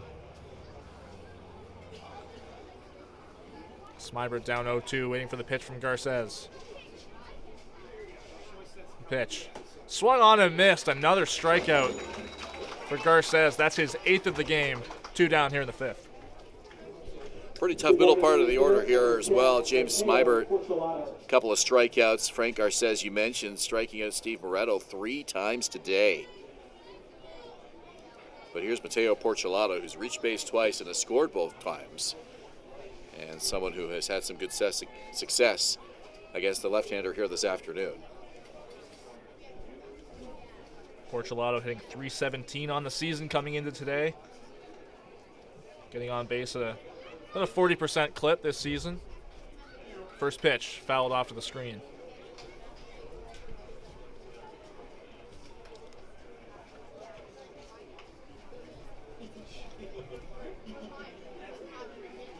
Porchelato 3 for 14 this year with 4 strikeouts against lefties coming into today.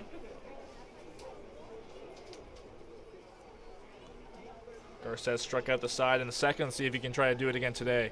Here in the fifth. That pitch high, evens up the count at 1-1. Two other games in the IBL today. We have the Hamilton Cardinals up 8-6 over the London Majors. That's in the top of the 8th inning in Hamilton.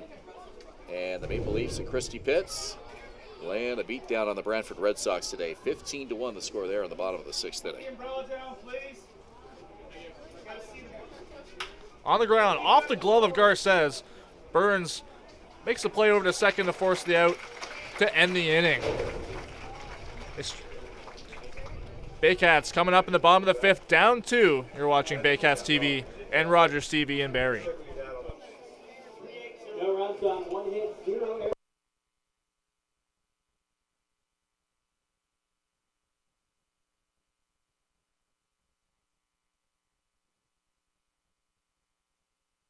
We be disturbing the peace.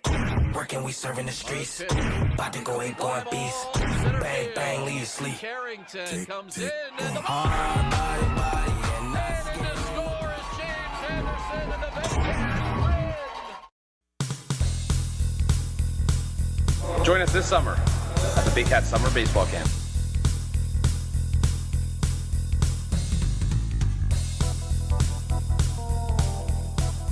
See you this summer! At Domino's, mix and match any 2 or more pizzas and sides for just $8.99 each. Like when pizza night's more like pizza and lava cakes night, or pasta and stuffed cheesy bread night, or we're gonna need a bigger table night. Mix and match Canada's favorite pizza and more at Domino's. Classic Car Wash, customizing your car wash experience using high-quality products. Their team of experts will make sure your car is shining like new when you drive away. Give your car the VIP treatment it deserves at Classic Car Wash in Barrie.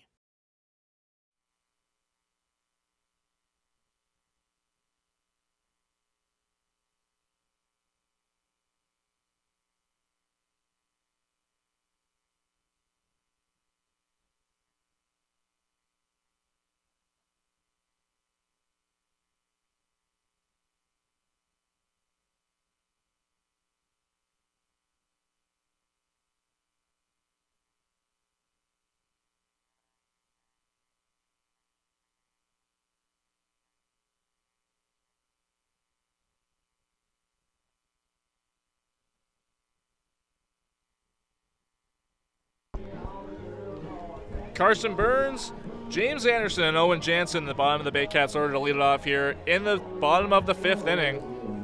Welland Jackfish lead the Barrie Baycats 3-1. The shortstop, number 3. If you're just joining us, run for the Jackfish in the top of the 1st inning on a Caleb Feuerstake RBI single. Top of the 4th inning, a couple runs for the Jackfish in that inning as well. Porcelato and Morello with RBI singles there, and Hayden Jaco in the bottom of the 4th inning, an RBI single, scoring Starlin Rodriguez.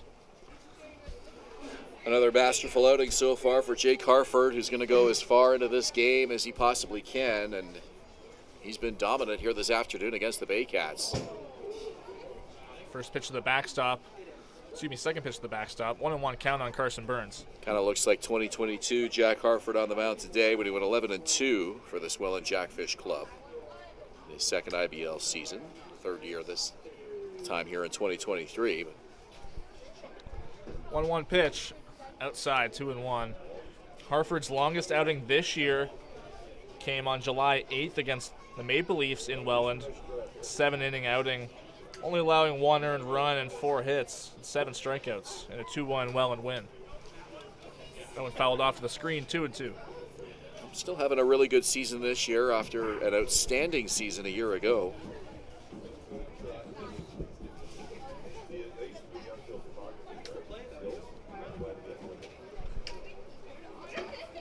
Two-two pitch to Carson Burns. High and away, full count now. Burns struck out to end the 2nd inning.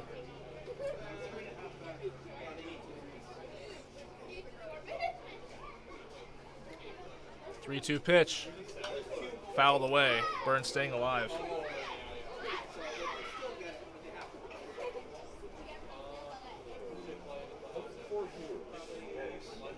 Harford remaining fastball heavy in this outing.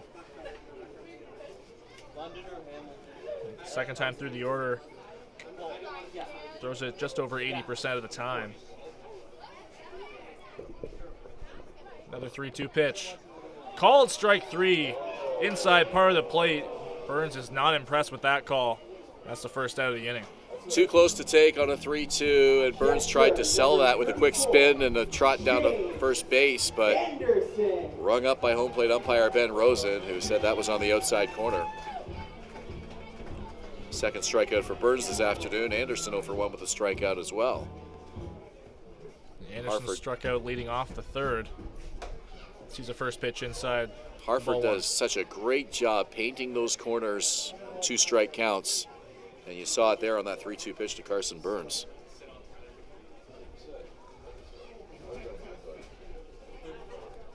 Anderson fouls that one off towards the Welland dugout third base side. Busy week of IBL baseball ahead, and you're going to see this as teams around the league try to squeeze in all those makeup games, all the rainouts from earlier this season. They've kind of been jammed into this week, so you got basically IBL games every day next week to watch. This week, if to watch, other than Monday. Monday's an off day for all 8 teams, but busy week ahead starting Tuesday. 1-2 now as Anderson cuts through that one. Kitchener has a big game. Depending on what happens here today, the next Kitchener loss or Welland win would eliminate them from the pennant. Kitchener will play the Toronto Maple Leafs at Christie Pitts Tuesday. London plays Guelph on Tuesday. 1-2 pitch to Anderson. Swung on and missed.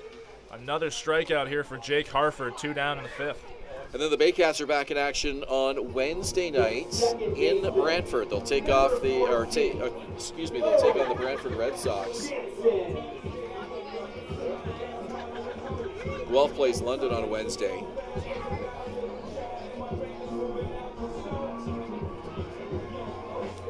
Owen Jansen will step in, the number 9 hitter for the Baycats. Flew out to center his first time up in the 3rd inning. Now I'm looking at the IBL website here as the rain really starts to come down. And it says Brantford at Barrie here on Wednesday. Vintage Throne Stadium, that game's here. That is a makeup game. Okay. From a couple weeks ago. Good thing I'm reading the website right now because I wasn't aware of that one. Driven into left field. Heading back on it is Hogan Brown. On the warning track makes the catch to end the inning. Jansen gave it a ride, but stayed in the ballpark. Jackfish still lead 3-1 heading to the 6th inning. You're watching Baycats TV and Rogers TV in Barrie.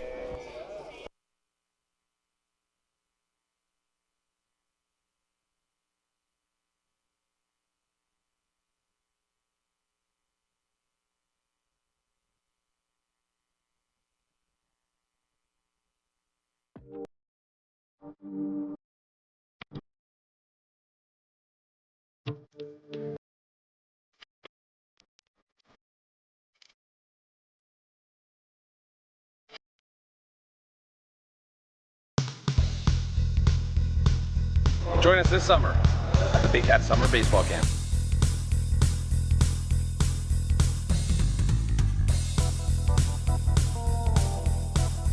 See you this summer!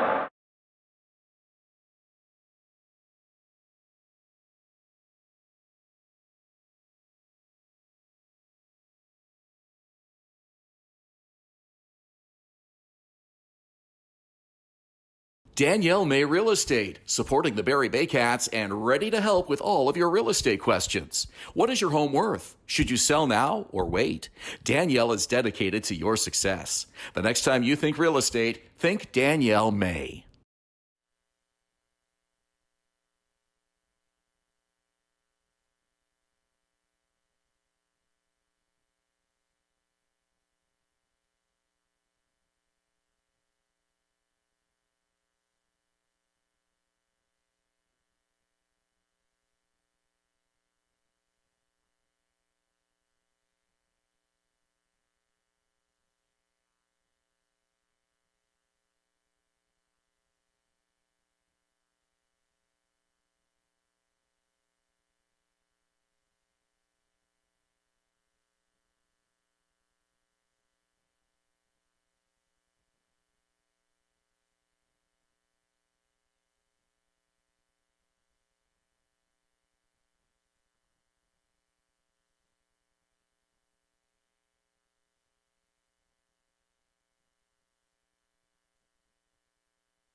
Welcome back to Vintage Throne Stadium. It's always fun when players hit a milestone. Brad Grieveson did it yesterday, moving up the Baycats' all-time wins list. And today we're looking at what Baycats are close to hitting milestones.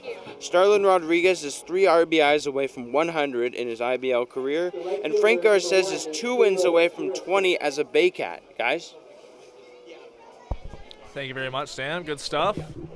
Frank Garces having a tough game, but he's settling down here as he enters the 6th inning. First pitch to Caleb Fuerstake, a ball high and away.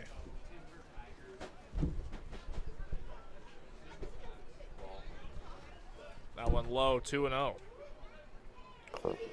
Frank did a nice job in the 5th after the leadoff single, got back-to-back strikeouts, and then the fielder's choice to end the inning.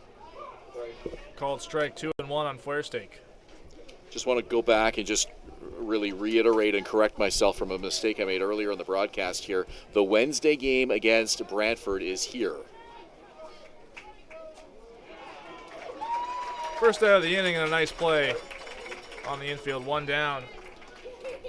That brings Tyler Dupuis.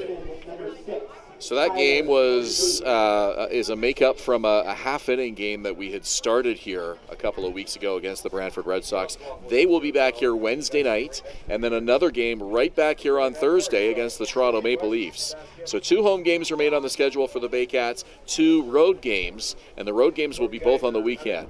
London Friday night, and then Kitchener Sunday afternoon. And then the playoffs begin that following week. First pitch to Dupuis outside.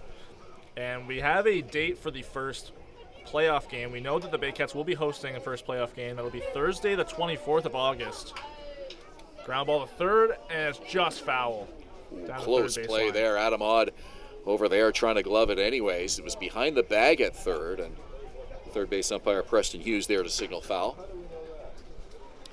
It'll be a little strange here next weekend with no game on the Saturday or the Sunday after so many weekend games we've had the last few weeks, but a couple of weeknight games, so keep those in mind.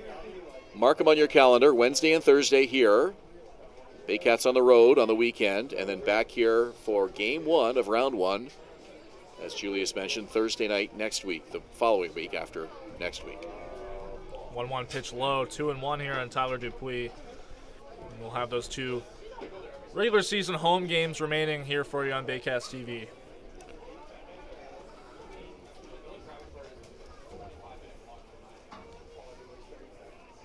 Dupuis 1 for 2 with a single and RBI in the 2nd inning. That one fouled out of play. Well, the rain continues here at Vintage Throne Stadium. It's not hard enough yet to pull the players off the field at this point. No doubt both these teams want to get this game in, especially the Jackfish, who have a chance to clinch their first IBL pennant in playoff history here today. They want to get this game in, but they're up 3-1 right now. 6 innings, so the game would be official if it was called at this point. And what would happen in that case, Julius? It's an official score, 3-1, 6th inning.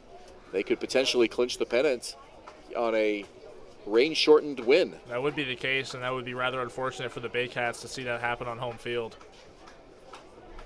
Fouled off to the screen again. Count remains full. Well, it would be unfortunate for the Baycats and for Welland, too. I mean, obviously, they want to win the pennant any way they can, but it's certainly a lot more fun when you can have that on-field celebration. And if the game was called due to rain, it would make for a happy bus ride home, but no celebration on the field, unfortunately. Well, I guess in that case, a win's a win, however it comes. True. Full count here on Tyler Dupuis. The pitch. Called strike 3. Dupuis goes down. The 2nd time he struck out today. 2 down here in the 6th. Dupuis not happy with that call at all. I'm not sure where he thought that pitch was. Too close to take with 2 strikes, that's for sure. And he had some words for Ben Rosen as he went back to the dugout. Very fortunate he didn't get tossed because he was pointing at the home plate area as he was talking to the umpire, and umpires generally do not like that. If you're going to have your word with them, they'd rather you just put your head down, say what you have to say as you head back to the dugout rather than make a big scene of things. Gio Morello will come up, trying to keep the inning alive here for the Jackfish.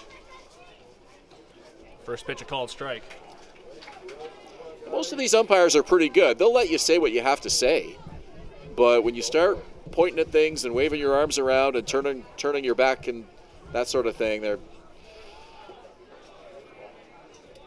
That can put you in some dangerous territory if you don't want an ejection. Yeah, you don't want to get to the point where you're making the umpire feel embarrassed. That's when they tend to get a little bit more upset. 1-1 pitch, low and away for ball 2. Also doesn't help for future at bats, and we're only in the 6th inning here, so he's going to come to the plate at least once more. Tyler Dupuis, not a stranger to strikeouts. 94 at bats this year. He struck out 60% of the time, and he already has 2 today. Gio Morello struck out in the 2nd inning. He makes a bunt. That's going to be foul down the third baseline. 2-2. Well, we've seen the Jackfish bunt several times in this ball game and have done so successfully. That one just had enough English on it to stay on the foul side of that third base line. But this is a team that they work on the bunt in batting practice. And I've noticed probably more than any other team, that's something that these guys make the effort to work on. Yeah, we saw Porchelato reach with a leadoff base hit on a bunt in the 4th inning, and then Caleb Flairsteak right after attempted a bunt but popped out to Garces. So Baycats can feel like they can expect it a little bit moving forward with the defense playing in the usual depth. 2-2 pitch on the ground right through Adam Odd. You can't make the play, and that's a 2-out base hit. Morello rounds first pretty far, but he goes back to first. And a base runner here for the Jackfish with 2 out in the 6th inning. Well, Odd thought that ground ball might have a little more bounce to it, and it got underneath his glove. It was just hit hard, and it was just hit on the ground, just rolled right across the grass onto the dirt. Didn't have any sort of jump at all. It's officially scored an error for Adam Odd. I believe that puts him in the team lead for errors this season with 10. Almost like a pool shot. It never really got high off the grass at all, and Odd's glove was just too high. So base runner here against Frank Garces. The top of the order comes around. Hogan Brown, first pitch swinging. He misses 0-1. You cannot give this Welland Jackfish club extra outs to work with because they will cash in on those chances more often than not. We've seen it all season long, not just here in Barrie, but around the league. And they were able to cash in on the Owen Jansen error in the 4th. They'll try to do so on the Adam Odd error here. Runner goes Morello in the 2nd, and he's gunned down by James Anderson to end the inning. Morello caught stealing to end the frame as they get rid of that base runner. Baycats still trail 3-1 as we head to the bottom of the 6th. You're watching Baycats TV and Rogers TV in Barrie.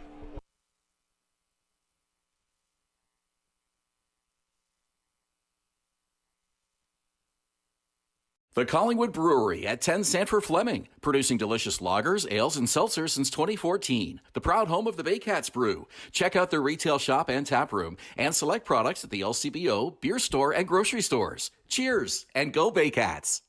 VMF Sportswear, the official jersey provider of the Barrie Baycats. High-quality, pro-custom uniforms using only the best quality fabrics. Custom apparel, excellent customer service, and community support.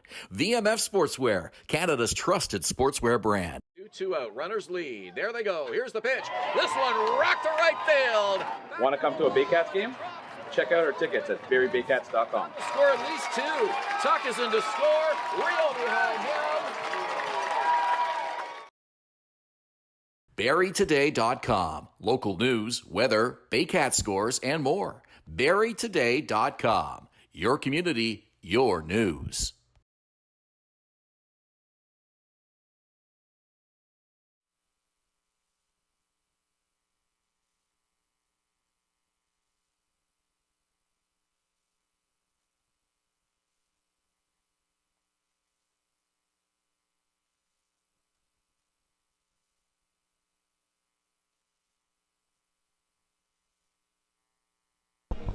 Bottom of the 6th here at Vintage Throw-In Stadium, brought to you by Vintage Throw-In Barber Lounge. Experience the tradition of quality service in a relaxed environment.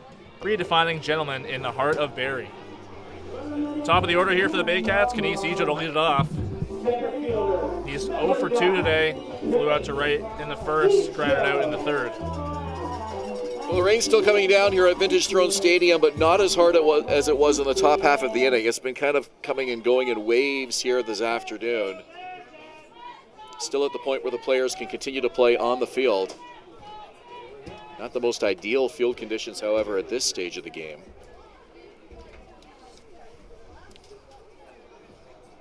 Jake Harford back on the mound, having a great start today in his 6th inning of work. 1-1 as that one's high.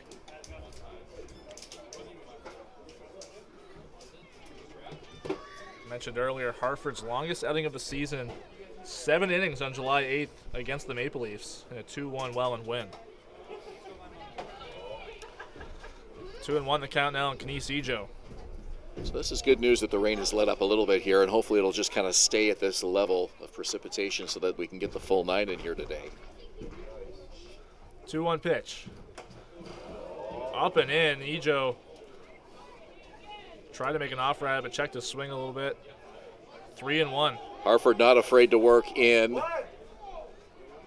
And he has been pitching inside quite a bit today. Josh Matlow out now for a quick check-in here with the umpire.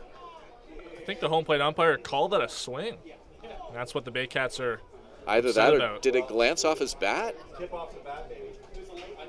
That's what he was indicating when he did the swipe on his hand. Yeah, it might have been a foul tip, I guess was the call there. And It grazed the inside of the just the handle. And you know what? That wouldn't surprise me at all if Ben Rosen got that one right, because I actually thought that ball might have hit him.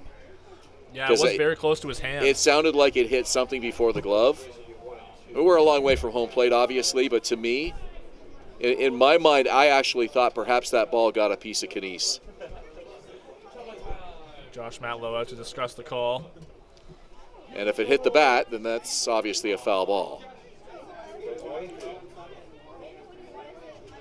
So we'll change the count up there. It's 1 ball and 2 strikes officially. 2-2 count here after that foul ball. 2-2 pitch from Harford. Just outside, it's a full count. Yes.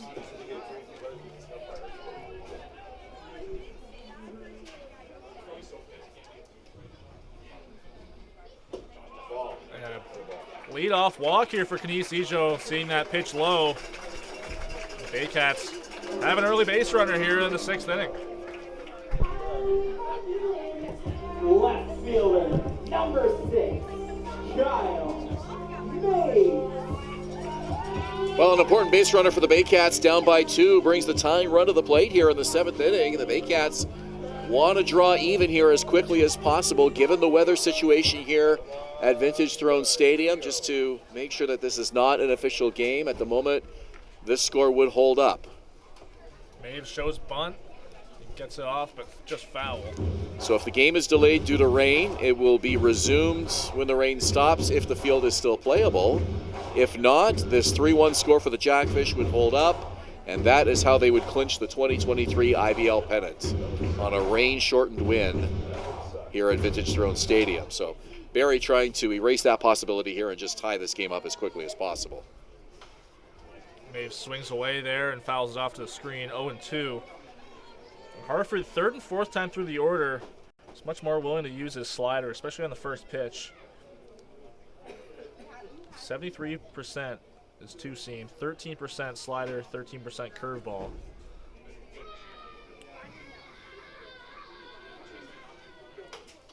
Fouled away again, out of play. Ejo's a threat to run. He's 2nd in the IBL in stolen bases. He has 23 on the year. And now the intensity of the rain has eased a little bit, but the wind has picked up. So now a pretty strong wind blowing in from right to left. Maves grounds it foul again, staying alive. Still 0-2.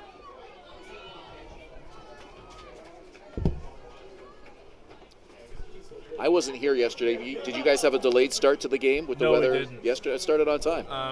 There was one small little batch of heavy rain during the Cardinals batting practice, and then it was nothing after that. No precipitation followed. Another 0-2 pitch here from Hartford. Runner goes. It's a low ball. Ejo in safely in 2nd with a stolen base. 24th of the year for him. Kyle Maves taking that pitch just low of the zone. 1-2 now. James Smybert doing a really nice job with the catch, ranging to his left. Tried to get Ejo on the backside with a swipe tag, but just missed him. Still a good throw and a good attempt by the Jackfish. So runner in scoring position here for Barrie. Maves grounds it to second. Dupuis with an easy play to first, but Ejo moves up to third. One out here in the sixth. Right fielder, number 4, Charlie Rodriguez. Starlin Rodriguez will come up. He was hit by a pitch in the fourth inning up high. Needed to take a little bit of time before he headed down the first, but he later scored on a Hayden Jaco RBI single. Yeah, that was one heck of an at-bat. He got drilled just underneath the left shoulder. Still managed to steal, he was off with the pitch to avoid a double play, not officially a stolen base, but still a great effort to get to second to stay out of that double play, and then he comes in to score on a head-first slide following an RBI single by Hayden Jaco. Rodriguez sees a breaking ball for a strike, and something about Jake Harford, he's much more likely to use a breaking ball after seeing a call of a strike. There's a fastball high at the zone, 1-1. Mentioned all the rain that we've had this year, certainly more than last year. I don't think we had any suspended games last season. And we had a really long stretch without even a weather delay. Different story here in 2023, as most of the teams in the IBL have makeup games this week scheduled. And the one thing the rain has done is it's kept the grass in really, really good condition. Usually in August, it starts to turn a little bit yellow. You kind of get that crispy surface on the grass. Your front lawn probably starts to look a little bit like that too, but not this season. That's beautiful green grass for August. Rodriguez was out in front of that breaking ball, 2-2.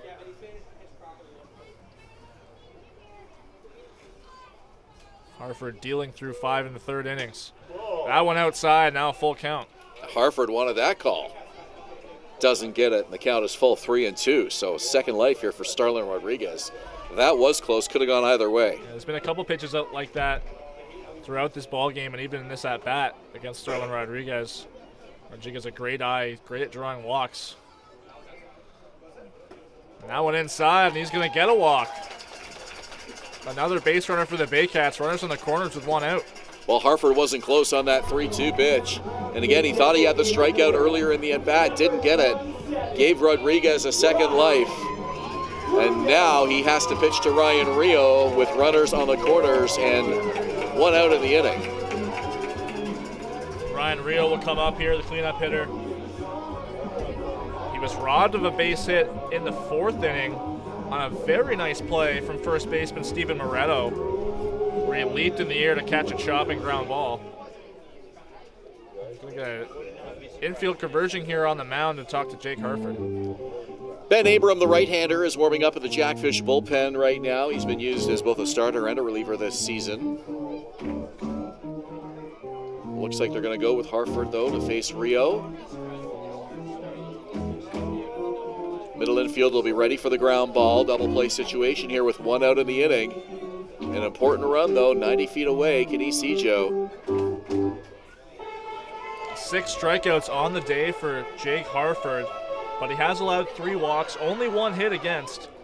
And that was that RBI single in the fourth by Hayden Jaco. We're going to get an official mound visit here from one of the Jackfish coaches. Now Brian Essery out, and let's see if he has the hook in his hand. A conference on the mound prior to this bought a little extra time for Ben Abram. I mean, let's see if that's what they had in mind. Now Ben Rosen is going to have to go back out there again at some point and say, okay, what are we doing here? Harford gets a pat on the back. His afternoon might be done here. Let's see. Ryan Rio has hit extremely well against Jackfish pitching this year, and that's going to be the end of the night for Jake Harford as he gets the hook from Brian Essery. Ben Hogan will be the new pitcher out of the Jackfish bullpen. We'll take a break. You're watching Baycats TV and Rogers TV in Barrie.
Welcome back. It's the bottom of the 6th inning, and a new pitcher for the Jackfish is Ben Abram, making his 4th appearance in the IBL this year, 2nd relief appearance. Comes in with a 2-1 record, a 1.35 ERA. 20 innings pitched this year, 19 strikeouts to 4 walks. His last appearance came against Barrie on Thursday night. He got the win in that one, 7 innings in a start for him, 2 earned runs allowed, 6 hits, a walk, and 7 strikeouts. Ryan Rio steps in with 2 on. Runner goes. Called strike, and Rodriguez is in the second on a steal and no throw. Oh, Ryan Rio absolutely lives for moments like these, and none bigger in this game than this one right here, with 2 in scoring position now and 1 out. Chance to tie the game or give Barrie the lead with 1 swing of the bat.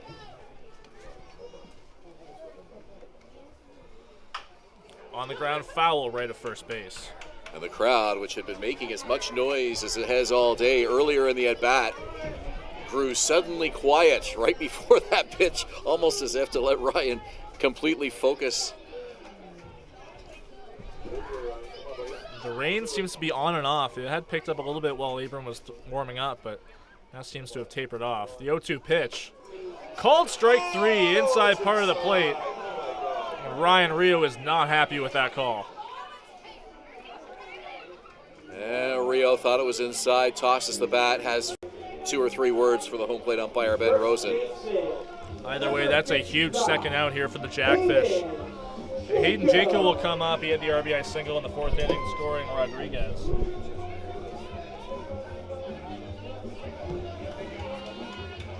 A huge spot for him with 2 in scoring position. Well, I'll say this, Ben Rosen does not tighten the strike zone up with 2 strikes. He has been calling anything close, and Ryan Rio got burned on it there. First pitch to Jaco. Catches his zone for the first strike. Adam odds on deck should Jaco reach. Huge spot here for Ben Abram, product of Oklahoma and Oklahoma State. Fly ball into left field. Settling under it is Hogan Brown to make the catch and end the inning. Going to the 7th inning, Ben Davy to call it for you. The Jackfish lead 3-1. You're watching Baycats TV and Rogers TV in Barrie.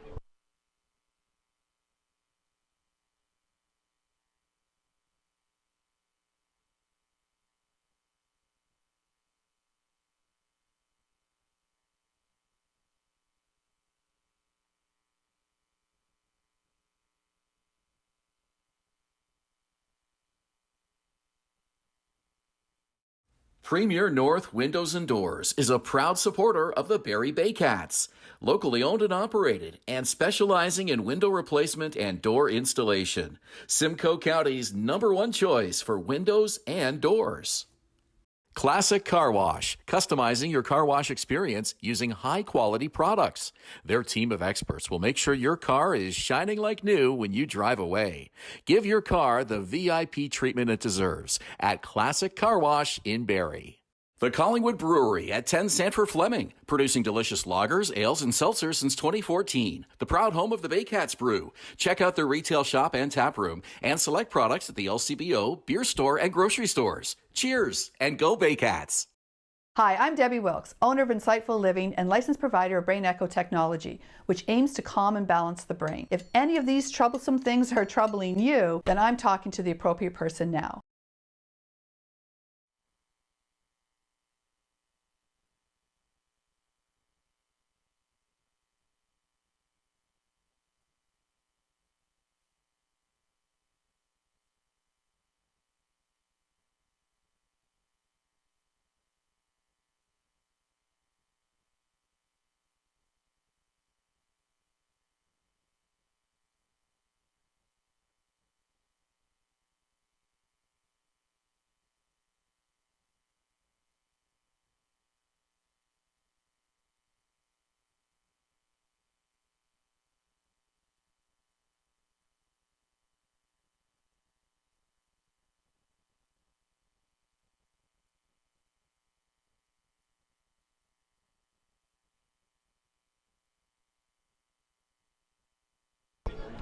Top of the 7th inning at Vintage Throne Stadium, it remains a 3-1 Welland Jackfish lead. This 7th inning brought to you by United Way Simcoe Muskoka, making poverty unignorable.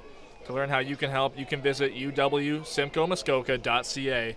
And taking you the rest of the way, the voice of the Baycats, Mr. Ben Davy. Thank you so much, Julius. It's Hogan Brown, Ethan Hunt, and Carlos Martinez. Top third for Brian Estuary's Welland Jackfish here in the 7th inning.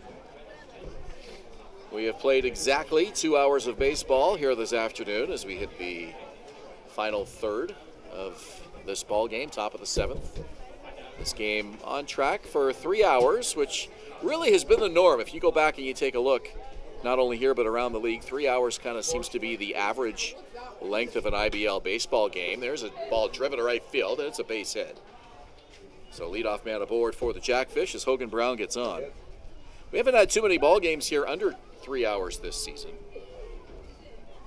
The last one against Welland, I believe, was just over 2.5 hours, thanks to that masterful performance from Frank Garces' game shutout. That was a game that had a really, really good pace to it. And it was still, how long did you say it was? Just over 2.5 hours, I believe. Just over 2.5. So that is now the metric for a short game in the IBL, just over 2.5 hours. And I remember about a decade or so, it wouldn't be uncommon to have a 2-hour, 2:15 game here at Vintage Throne Stadium. Occasionally the game would happen in 2 hours, not often, but 2:15, 2:30 was a normal length game. These games definitely do seem to be getting longer and slower, and all that to say, I wonder if fans notice a big difference between games here and Major League Baseball games now when they watch them on TV, and the quick pace of play that they see there, and the contrast between that and IBL ball games. Ethan Hunt squared the bunt, fouled it off. Adam Odd now playing shallow on the infield grass. Runner goes, and it's fouled off. If my opinion counts for anything, I would absolutely love to see the pitch clock in the IBL at some point when the league is ready for it and the technology and the manpower and all that sort of thing. I had mixed feelings about the idea of a pitch clock before it was implemented in Major League Baseball, but now that I've seen it for 4 months or so, really has improved the viewing experience, in my opinion. I agree.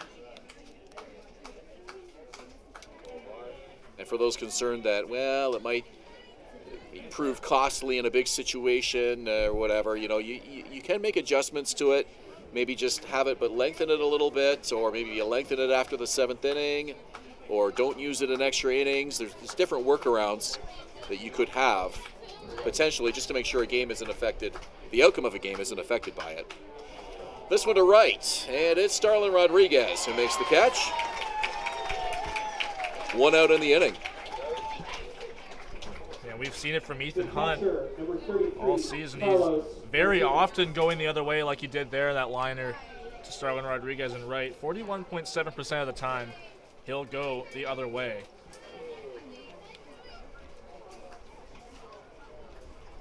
Carlos Martinez now with 1 out in the 7th inning.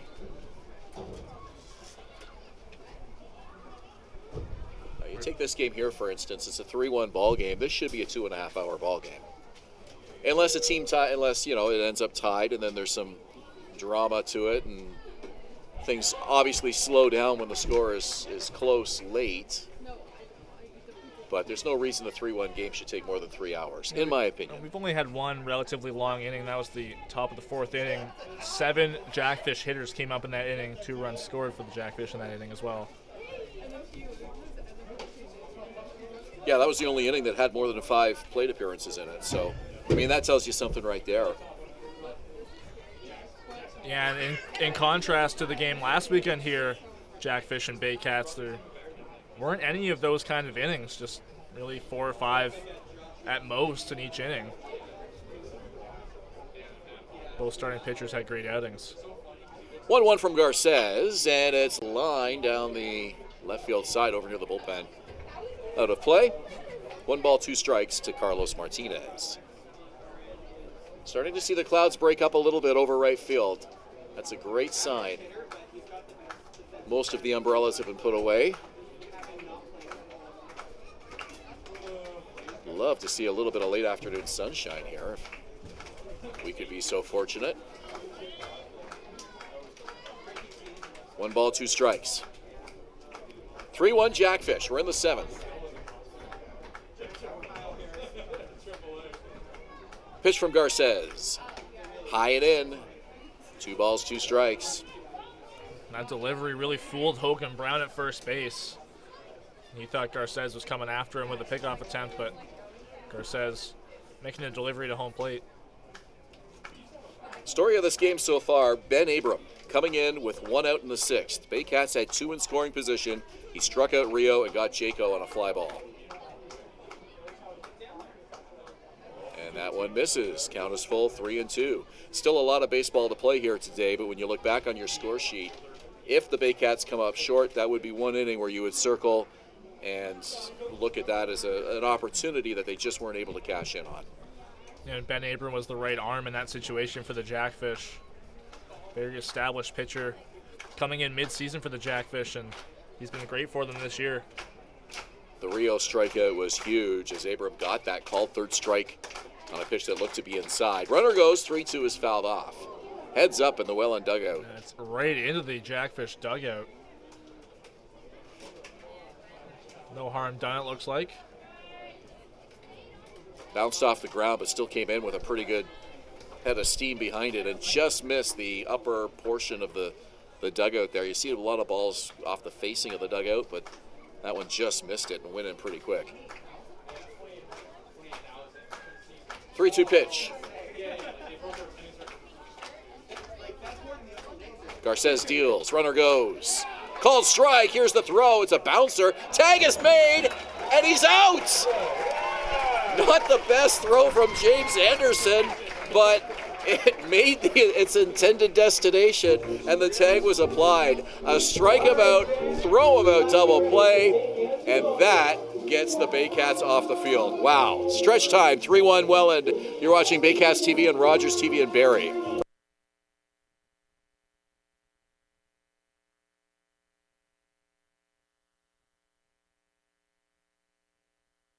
Danielle May Real Estate, supporting the Barrie Baycats and ready to help with all of your real estate questions. What is your home worth? Should you sell now or wait? Danielle is dedicated to your success. The next time you think real estate, think Danielle May.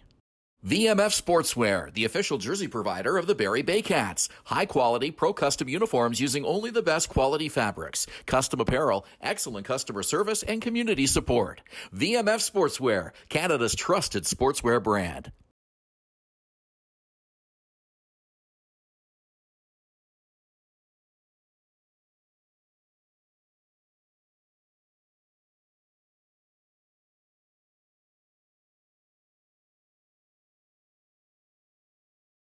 BarrieToday.com. Local news, weather, Baycat scores, and more. BarrieToday.com. Your community, your news.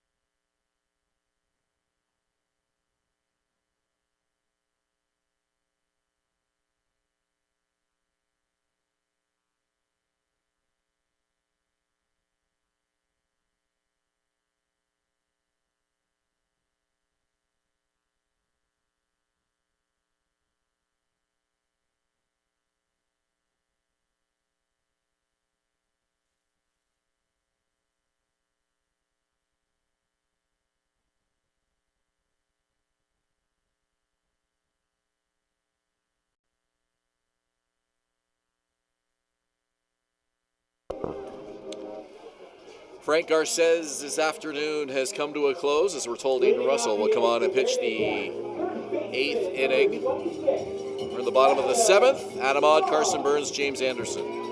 2 up for the Baycats against right-hander Ben Abram, the second pitcher of the day for the Jackfish.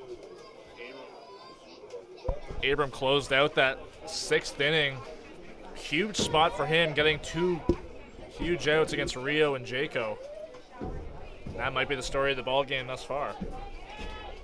Well, this game has had a little bit of everything here this afternoon and lots to talk about. But that strike him out, throw him out double play to end the 7th. We'll see how huge that proves to be for the Baycats, if in fact they can come back. And Odd crushes one, but it's well foul.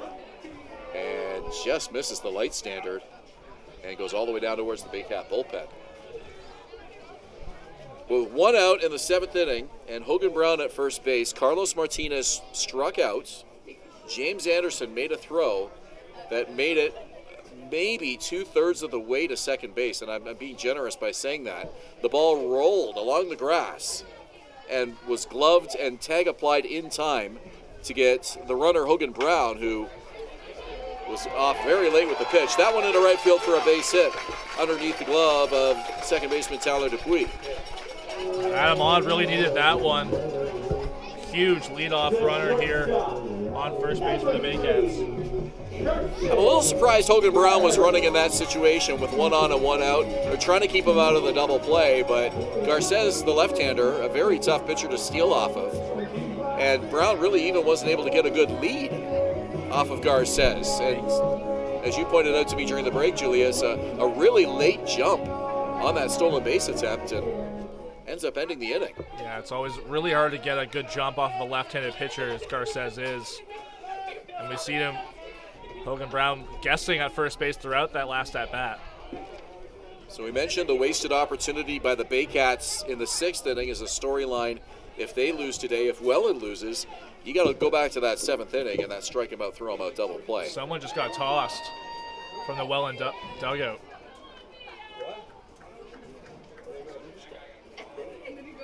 And it wasn't a coach. We can't tell who because they're wearing a hoodie.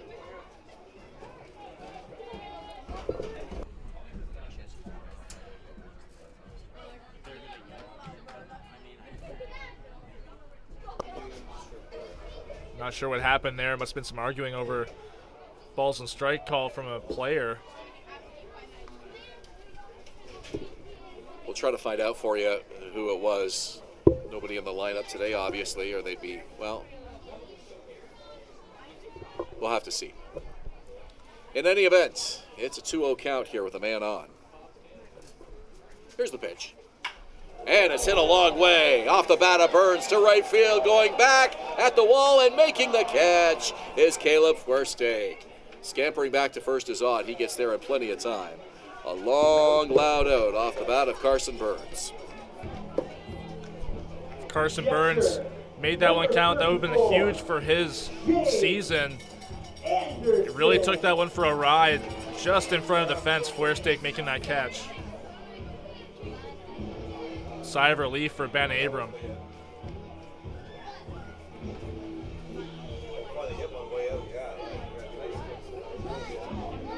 Ben Abram, a really established arm, pitched 4 years at the University of Oklahoma and pitched this past season, 2023, graduate year at Oklahoma State. 5.69 ERA through 72 appearances, 194 and 2/3 innings. Pitching in the Big 12, extremely competitive NCAA Division I conference. Yeah, he's going to work a lot of innings in the playoffs for Brian Essery. And they are really excited about adding him to the lineup here this season. Breaking pitch is a strike, 1-1. Georgetown, Ontario native, 37th round pick of the San Diego Padres in 2018. Decided to forego that and head to Oklahoma. 1 ball, 1 strike. Anderson swings and he fouls it back, strike 2. James Anderson in the lineup today is the catcher in the place of Josh Cote, who has gone south of the border along with Noel McGarry Doyle to their respective colleges for the fall. Anderson having a tough day today. Struck out twice against Jake Harford. 3rd and 5th innings. Runner goes. Change up, misses. Ball off the glove of the shortstop.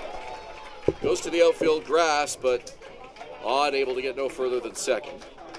Stays put, but he gets to scoring position here, and a 2-2 count now to James Anderson. It's an important base runner for the Baycats.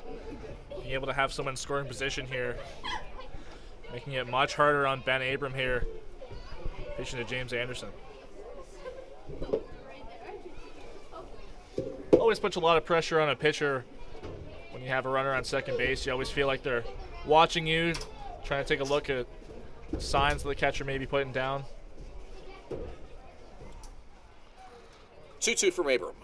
Swing and a foul into the glove for strike 3.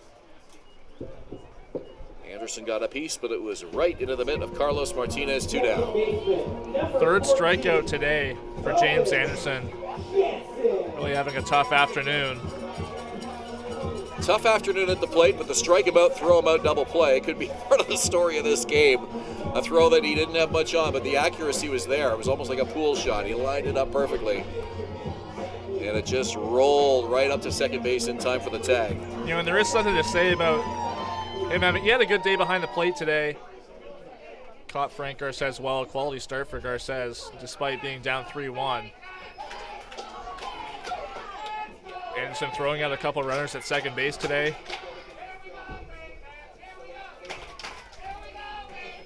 Owen Jansen 0 for 2 with an error in the fourth inning that proved costly. Part of a big 2-run fourth for the Jackfish. Could have been more, but Garces was able to get a pop-up and a strikeout to get the team off the field. Looking for a big at-bat here in this crucial situation. 2 out, runner in scoring position. Baycats trailing 3-1. Jansen's had a couple deep fly balls today, but gotten out on both of them. 1-1 pitch, and it's lifted into foul territory. Out of play over to the Jackfish bullpen. The rain has stopped. It's drying up. It's not sunny, but we are starting to see some cloud breakup over the right field fence in from the west. Could start to see some partial clearing as we head through the late innings here today. Certainly brighter than it was an inning or two ago.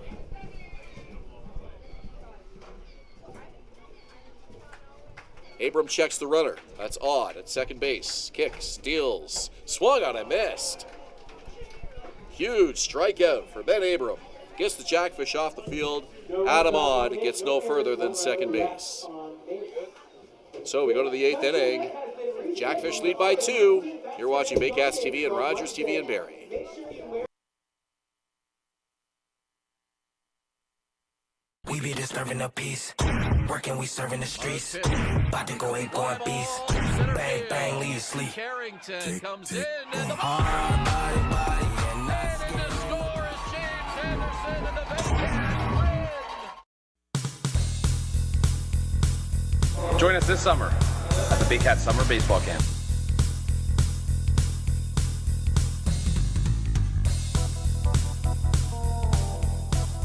See you this summer! At Domino's, mix and match any 2 or more pizzas and sides for just $8.99 each. Like when pizza night's more like pizza and lava cakes night, or pasta and stuffed cheesy bread night, or we're gonna need a bigger table night. Mix and match Canada's favorite pizza and more at Domino's.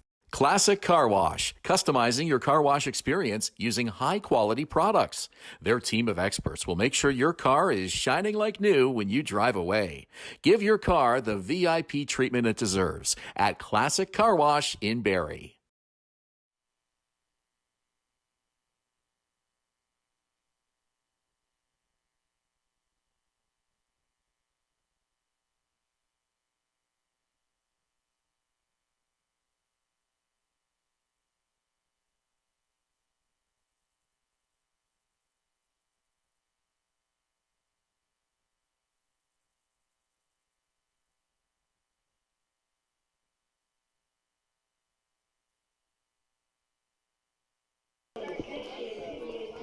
Welcome back to the top of the 8th inning here at Vintage Stone Stadium. With Frank Garces surpassing 100 pitches during his outing today, he now has thrown 100 pitches or more in his last 5 starts. Those complete game shutouts definitely contribute to this. Guys?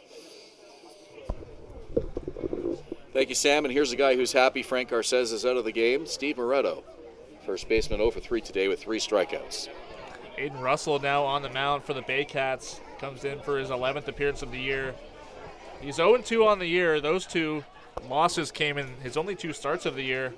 5.94 ERA, 16 2/3 innings on the season, 10 strikeouts to 6 walks. Garces pitched so well against the middle of the order here today. Moretto and Smybert combined 0 for 6 with 5 strikeouts. Smybert reached on an error, and it was a costly error. He would come around to score. And first pitch swinging, that's a fair ball down the left field line. And he's going to head into second with a stand-up double. So Moretto, new pitcher, was just what he needed. He gets a leadoff double here in the 8th. Yeah, he's very happy. He doesn't have to see Frank Garces for the rest of the night. He previously struck out 3 times coming into this at-bat, and that's a huge double. Putting a runner on for the Jackfish, trying to get some insurance in these late innings.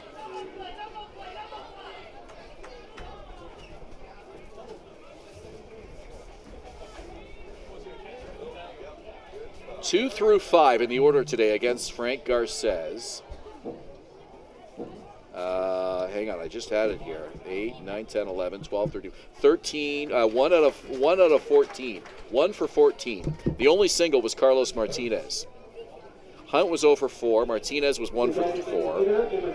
Moretto 0 for 3, and Smybert 0 for 3. Sack bunt there from Smybert moves over Steven Moretto. Jackfish continuing to play small ball throughout this whole game. I believe that's their 5th bunt attempt in this ball game. Porcelato now the DH. Runner at third.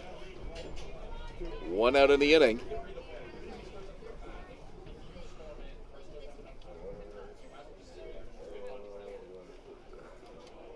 James Anderson, nice job to stay with that one.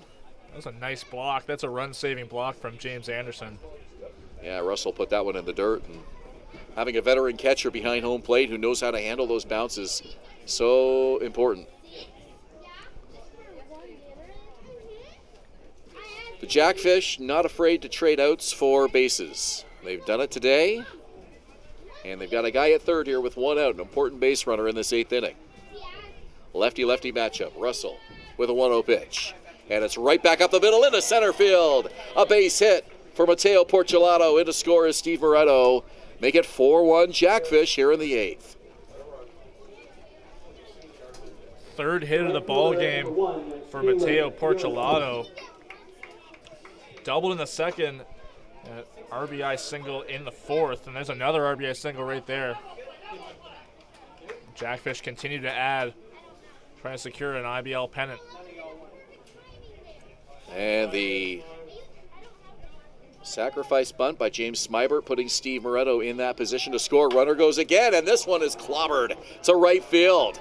And it's up, and it is over the fence and gone. A 2-run bomb.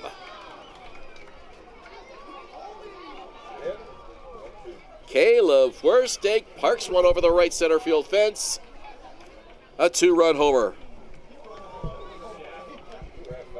Werstake was not waiting around. That's his first home run of the season. He saw that first pitch. Breaking ball right away from Aiden Russell. Second baseman number 6, Tyler Dupuis. And that is one happy player as he heads back to the Jackfish dugout. High fives, chest bumps, and lots of celebration as the Jackfish now comfortably on top by 5. Looking to nail down their first Inter-County Baseball League pennant here today. He really got all of that pitch. No doubt about it. Well, if you're Aiden Russell, you got to put that behind you and just treat this as a clean inning now. 3 across for the Jackfish in the 8th. I'd be curious to know Josh Matlow's philosophy about bringing in another left-handed pitcher after Frank Garces. Well, this one is going to be trouble. It drops in front of the center fielder, Kenise Ejo. It's a base hit for Tyler Dupuis. 4 base hits in this inning for the Jackfish. Unrelenting offense. Middle of their lineup. Very happy to see a different arm out there on the mound. Frank Garces had a nice outing despite the 3-1 deficit. And they've just doubled their run total today. Two right-handers warming up in the Baycat bullpen right now. Number 9 hitter Gio Morello comes to the plate. Juan Benitez and Brandon Hillier both up right-handed arms in the Barrie bullpen. Runner goes, and it's a bunt. Back to Russell. Makes the play at first. 2 out in the inning, runner at second now. Second sack bunt of the inning for the Jackfish. The left fielder, number 24, Hogan Brown. Both of their outs coming on sacrifices this inning. I'm not normally a fan of a sacrifice bunt with 1 out because now you got a 2-out situation here. You got to have a lot of confidence in the guy on deck, and Hogan Brown is that man, the leadoff hitter. So, I mean, the 2 outs of the inning have both come via sacrifices. Second inning of the game that the Jackfish have put up or brought up 7 hitters to the plate. A lot of teams don't like to give away outs, but the Jackfish, as I said, a team that will do that. They will give you outs to move base runners up. Hogan Brown having a nice day at the plate. He's 3 for 4 with a double. You got a left-hander on the mound here who's struggling. Doesn't seem to have his best stuff here today. But the strategy has worked because the Jackfish have scored 3. 6-1. Here's the pitch. Foul ball. And Hogan Brown probably thanking himself. He's wearing that ankle guard on his right ankle. Well, nothing hurts more than fouling one off that area. I don't know if you've ever done it or not, but got a couple off the inside of my foot. That's man, right off the bone. Not fun. Yeah.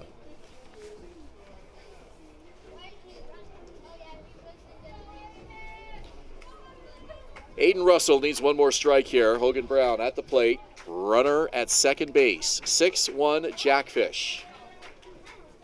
Looking to turn this one into a blowout. Russell looks at the runner and deals the 1-2. Off speed, and it's high.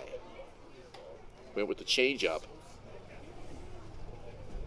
And Brown taking all the way. 2 balls, 2 strikes now. Hogan Brown, very patient. He's getting on base at a 438 OBP this season. Fouls it away to stay alive. And now some late afternoon sunshine through the clouds, still here at Vintage Throne Stadium.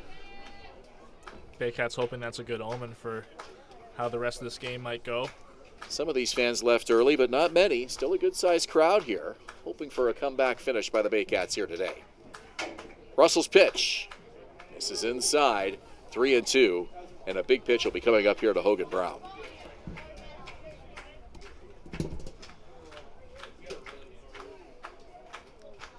Hogan Brown on the season helped his case out for getting in the lineup more against lefties. Coming in today, he was 1 for 15 against lefties. Here's the pitch, and it's over the head of Carson Burns. It goes into left center field. Ejo over to pick it up. They're going to send the runner, and Tyler Dupuis will score to make it a 7-1 Jackfish lead. Big piece of hitting there by Hogan Brown, battling back with 2 strikes against him. Number 9, Ethan Hunt. Took a couple of close ones and then drives it into the outfield for an RBI. 4th hit of the game for Hogan Brown. Having an incredible season for Welland. Comes in today batting .370 with a .996 OPS. Tough inning for Aiden Russell. They're going to leave him out there to try to finish this 8th. And that one's driven to left field. It's a base hit. Hogan Brown moves up 90 feet, 2 on now. And the 9th Jackfish to bat in this inning will be Carlos Martinez. Josh Matlow's come out of the dugout. He's going to make a pitching change. He makes a motion for one of the 2 right-handers to come in. We'll find out who he has chosen in just a moment. Still 2 out in the 8th, 7-1 Welland over the Baycats. You're watching Rogers TV and Baycats TV.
We're in the 8th inning, and there are 2 out, and Brandon Hillier is on for the Baycats to try to put out the fire here and get the Baycats off the field. He'll face the 9th hitter of this inning, Carlos Martinez. Tough inning for Aiden Russell. Brings out Brandon Hillier, making his 16th appearance of the year. 2-1 record on the year with a 7.97 ERA. 14 2/3 innings, 14 strikeouts, 9 walks. Not the best outing for Aiden Russell. There's just no other way to say it. They were sitting on his fastball and had no trouble connecting. Control wasn't an issue. He was finding the plate, but Jackfish not fooled by the off-speed stuff or the breaking stuff and hitting the fastball hard today off Russell. Matt Lowe hoping bringing in a right-handed pitcher is going to give Jackfish a different sight. Hillier behind here, 2-0.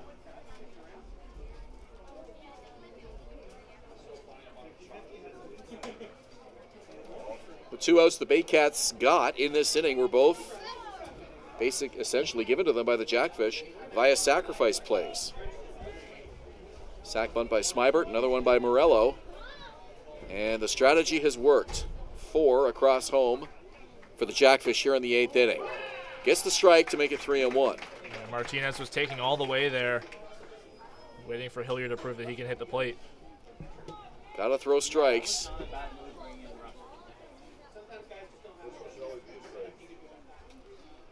Here comes the 3-1 from Hillier, and it's high ball 4.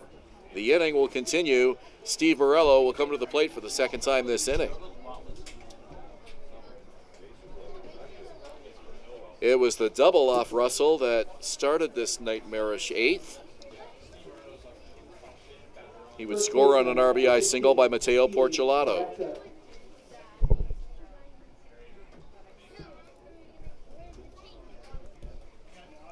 Jackfish up 7-1 with 2 out in the 8th inning. Huge inning for Welland. More than doubling their run total coming into this inning. And by doing that, they probably saved themselves having to use their closer, Davy Mendez, in the 9th inning. And we got to go back once again and just point out, for Frank Garces, he may take the loss today. I think you said just his 2nd career IBL loss. If he took the loss today, only his 2nd. Staggering.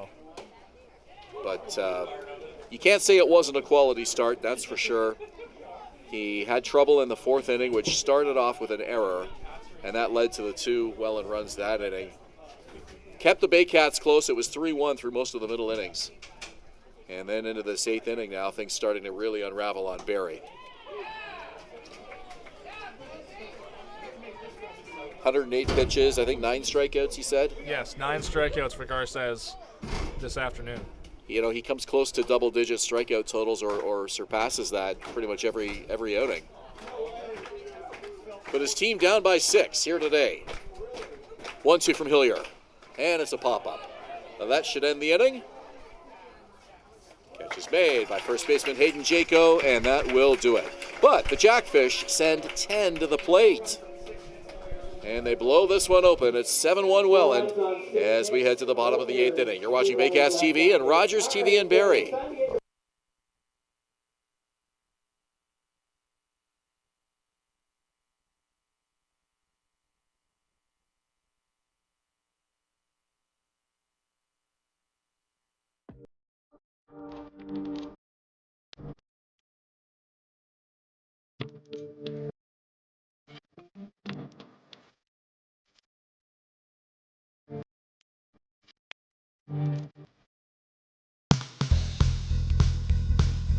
Join us this summer at the Baycats Summer Baseball Camp.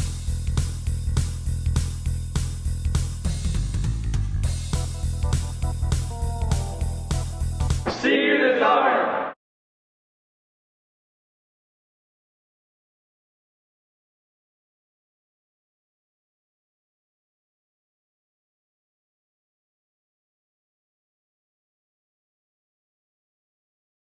Danielle May Real Estate, supporting the Barrie Baycats and ready to help with all of your real estate questions. What is your home worth? Should you sell now or wait?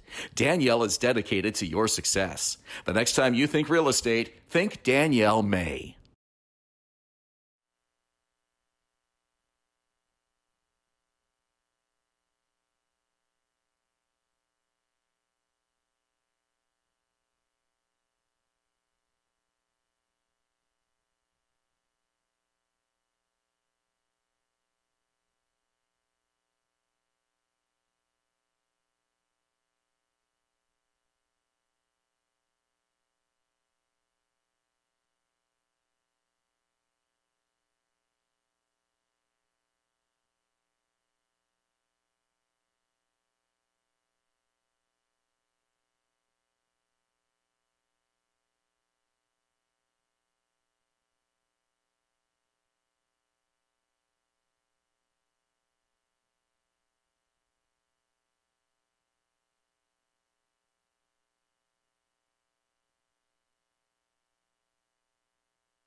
This bottom of the 8th inning is brought to you by Expedia Cruises in Barrie. Air, land, and sea vacations. Here comes Scott Gillespie for the Welland Jackfish to face the Barrie Baycats, and he'll have to deal with the top of the order. Canisicho, Kyle Maves, and Starlin Rodriguez due up to face him here in the bottom of the 8th inning. Baycats with some work to do, down by 6. Gillespie making his 14th appearance of the year. 6 of those are starts. Comes in with a 1-2 record, a 6.55 ERA. Has 1 save on the year as well. Last pitched for Welland on August 11th. That's Friday in Brantford in a 3-2 win. Got the save in that one. First pitch strike to Canisicho. The Welland Jackfish 6 outs away from their first ever Intercounty Baseball League pennant.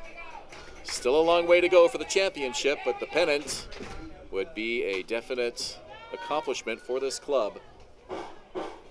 Having an outstanding season after finishing in a 3-way tie last year with the Guelph Royals and the London Majors.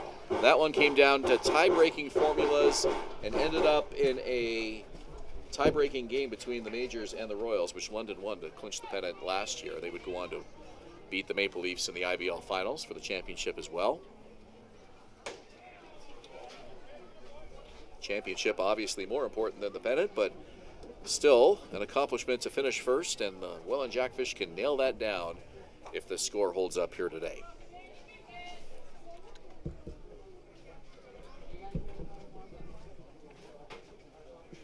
One sails high over the head of Ejo. Just got away from Gillespie. Count 2-2. Canisicho 0 for 2. Had a walk in the 6th inning, stole a base, but was left stranded on 3rd as Ben Abram came into that inning and got the final 2 outs in a huge spot for the Jackfish.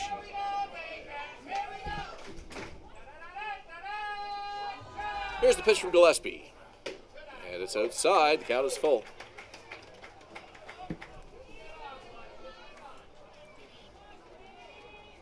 Gillespie wearing red socks and red sleeves. I'm surprised how many Jackfish players are wearing red socks. That's not one of their official team colors, but 3 of them on the field right now with this alternate jersey that they're wearing today. 3-2 pitch. Ball 4. Canisicho starts the inning off with a walk. Just as he did in the 6th inning, Kyle Maves coming up, hoping the Baycats can make this leadoff walk count. Only run of the game so far came in the 4th inning. Starlin Rodriguez was hit by a pitch, later scored on a Hayden Jaco RBI single. Since then, the Baycats have left 4 runners on.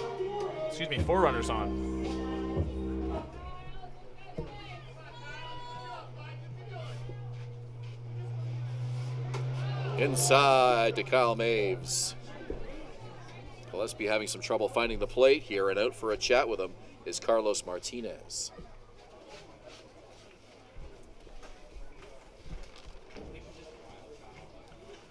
So the Jackfish with 28 wins coming into today. They finished last year with 31, so that mark is definitely in play. The Jackfish have 4 games to play, including today, so if they can win those 4 games, they would pass that win total.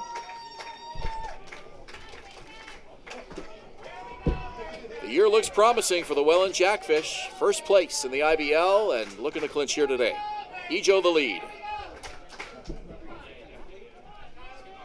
Pitch to Maves. Inside again, and it's 2-0. Baycats have hit .368 off of Scott Gillespie this season. Gillespie had a start against them in the first matchup this season on June 8th. 5-inning appearance for him. Gave up 7 hits and 4 earned runs. Abram pitched very well today, an inning and 2/3, including 2 big outs to keep the Baycats scoreless in the 6th inning. A single to Adam Odd, but that was the only base runner to reach today in an inning and 2/3 of relief. A little surprised that Welland didn't leave him in to maybe finish this one off, or at least get one more inning out of him, but in a 7-1 game, Brian Essery electing to go with Gillespie here, but he's struggling.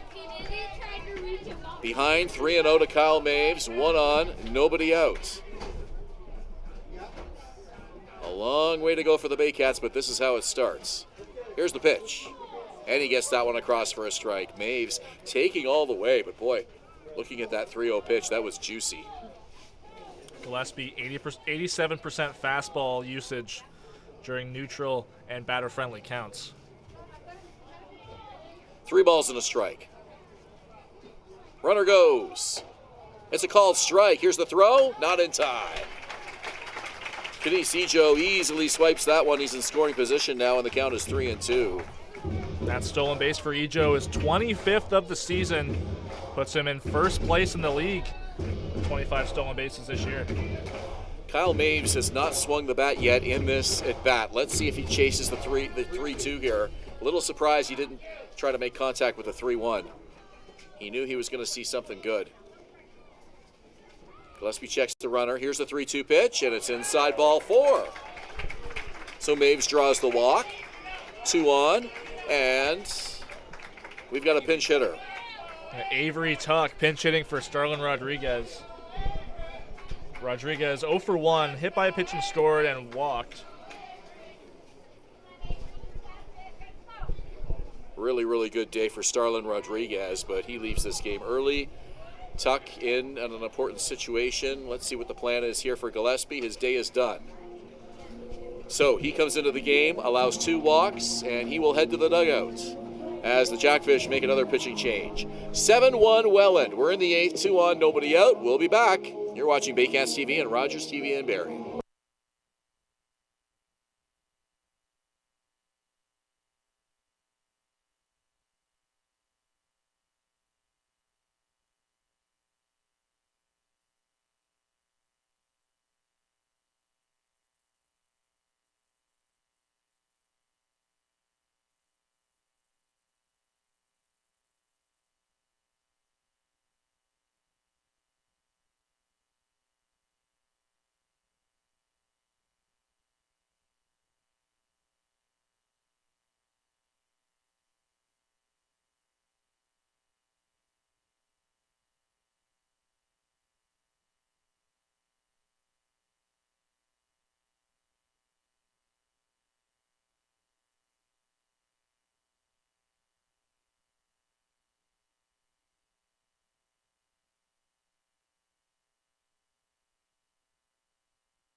Bill Mueller is in to pitch for the Welland Jackfish, and Avery Tuck is in to hit for the Barrie Baycats. So a brand new matchup here today, as Tuck will come into the game for his first plate appearance, and Bill Mueller will throw his first pitch of the afternoon. Mike Mueller comes into the game making his 19th appearance of the year, has a 1-1 record of 4.3 ERA in 23 innings this year. His last outing came on Thursday night against Barrie in Welland in that 9-3 win. Only pitched only a third of an inning, Gave up an earned run and 2 hits and a walk. And I said Bill Mueller, but thank you for correcting me. That's Mike Mueller. No relation to Bill that we're aware of.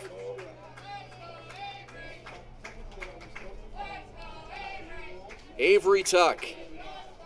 Nobody out in the 8th. Baycats down by 6. Runner goes, both of them, and it's fouled away.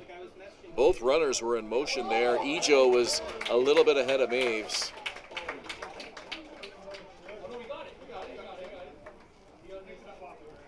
One and two. Yeah, Maves had a late jump off first there, making sure that Ejo was indeed running on the pitch at second base. Fouled away. Mueller not really checking on the runners here much. He's just going right at Tuck. He knows it's a 6-run game. His job is to get the man at the plate. Mindset sort of seems to be here, if the runners go, so be it. We're going to get these outs one at a time. Now he looks at the runner twice. The leg kick, the 1-2, swung on and missed. Avery Tuck down on strikes. That was a great pitch there from Mike Mueller. In pitcher's counts, as that was 1 and 2, a third of the time he'll go to the fastball, but 2/3 of the time he'll use his curveball. Curveball, very effective throughout this season.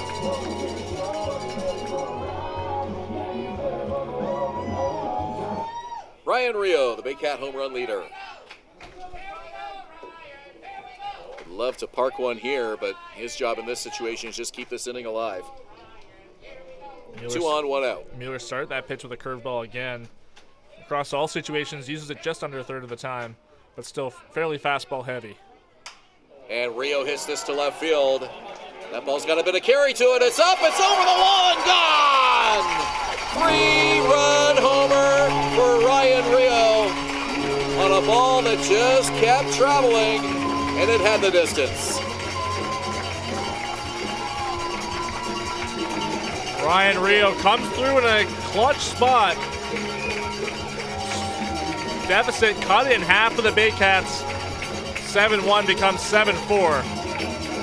Ryan Rio, power the other way, proving costly for the Jackfish. And Ryan Rio loves to put on a little bit of a show with the home run trot and the celebration that follows. And why not? Barrie right back in this game now, 7-4. No lead is safe against the Barrie Baycats. That has to be said. The Jackfish well aware of the explosive lineup that Barrie has when they're firing on all cylinders. First pitch swinging, and Jaco fouls it off, strike 1. 7-4 or 7-5? Sorry? 7-4 or 7-5?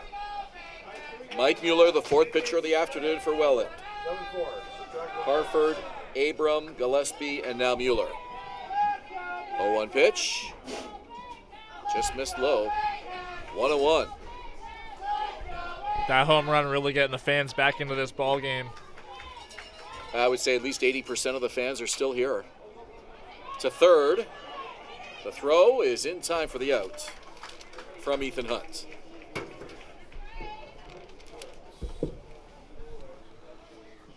That home run, just the 3rd hit of the ball game for the Baycats, but that's the biggest one thus far.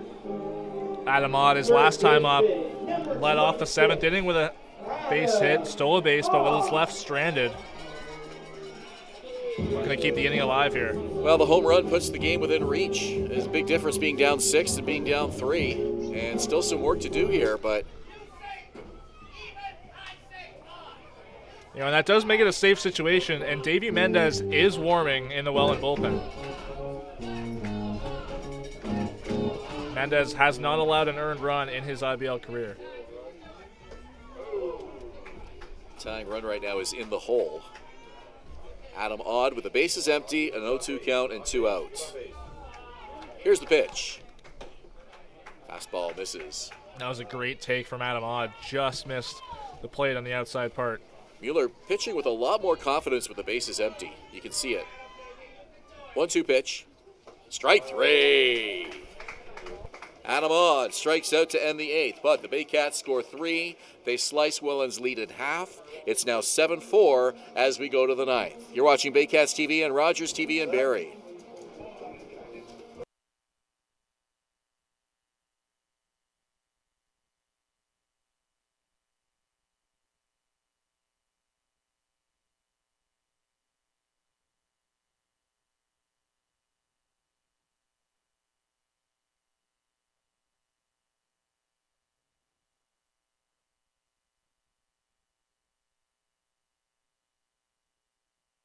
The Collingwood Brewery at 10 Sanford Fleming, producing delicious lagers, ales, and seltzers since 2014. The proud home of the Baycats Brew. Check out their retail shop and tap room, and select products at the LCBO, beer store, and grocery stores. Cheers, and go Baycats! VMF Sportswear, the official jersey provider of the Barrie Baycats. High-quality, pro-custom uniforms using only the best quality fabrics. Custom apparel, excellent customer service, and community support. VMF Sportswear, Canada's trusted sportswear brand. 2 out, runners lead. There they go. Here's the pitch. This one rocked to right field. Want to come to a Baycats game? Check out our tickets at barriebaycats.com. Score at least 2. Tuck is in to score. Real behind him. BarrieToday.com. Local news, weather, Baycat scores, and more. BarrieToday.com. Your community, your news.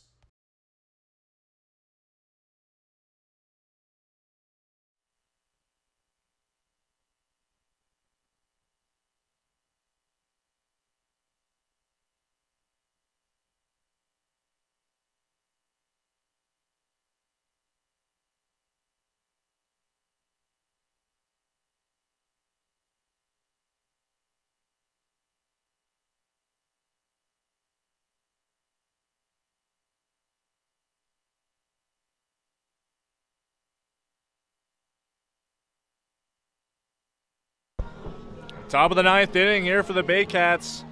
Down 7-4. Brendan Hillier back on the mound. This 9th inning brought to you by Expedia Cruises in Barrie, Air, Land, and Sea Vacations. Top of the 9th inning, Brandon Hillier back out to work it for the Baycats. James Smybert, the leadoff man and number 6 hitter for Welland, to start it off here in the 9th after the Jackfish sent 10 to the plate in the 8th inning. And that has been the difference in this ball game. 4 runs off Aiden Russell, put the Jackfish on top 7-1. Barrie got 3 of them back in the 8th. They'll need to get at least 3 back in the 9th. This one into right field for a base hit.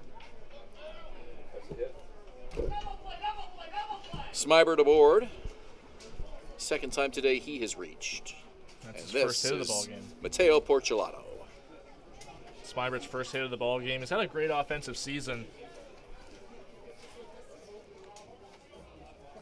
Smybert hitting .359 on the year with 4 homers and .976 OPS.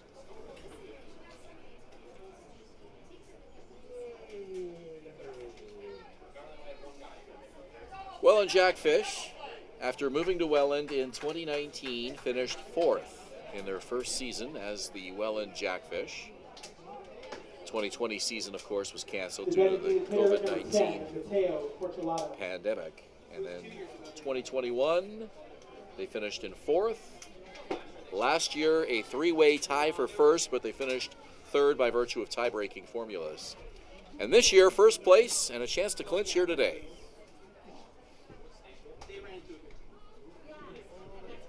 2-0 the count to Porcelato.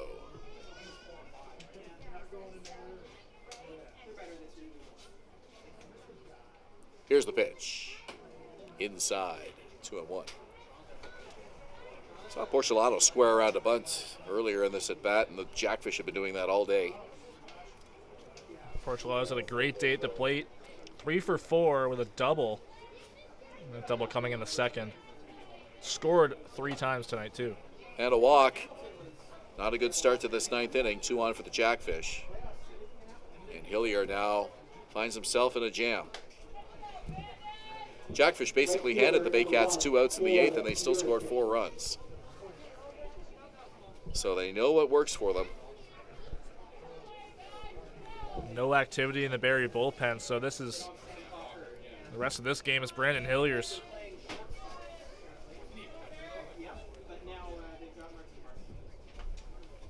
Hillier working from the stretch. 2 on, nobody out. First pitch, first take bunting it. And it's a perfect bunt. No play by Adam Odd, and the bases are loaded. You could not bunt any better than that. It had the right distance, and it just stayed in fair territory. Nobody had a chance at that ball at all. Very well placed bunt from Caleb Forstake. Homered in his last at bat. Adam Odd was not expecting him to square around there.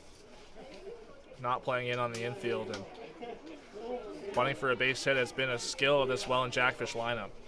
Well, when you bunt as much as the Jackfish do, it forces the infielders to think about that. First pitch, driven to left field. That's a base hit. Lands in front of Kyle Maves, and the play at the plate. The tag! Out at the plate. Mateo Porcelano tagged out by James Anderson, but not before James Smybert scores ahead of him. Makes it an 8-4 game. Porcelano definitely didn't think that play was going to be as close as it was. Center fielder, number 11. Brandon Hillier was rushing to back up James Anderson behind the plate, and Porcelano not making an attempt to slide, an easy tag for James Anderson. So Smybert scores. It's an 8-4 game. Porcelano thrown out on a good throw by Kyle Maves. First take at second, and Dupuis at first, and this is the number 9 hitter, Gio Morello. And he's up there, first pitch swinging, hits a lazy fly ball to left field. Maves under it, makes the catch, 2 out. So this 9th inning comeback just got a little bit harder for the Baycats, who now trail by 4.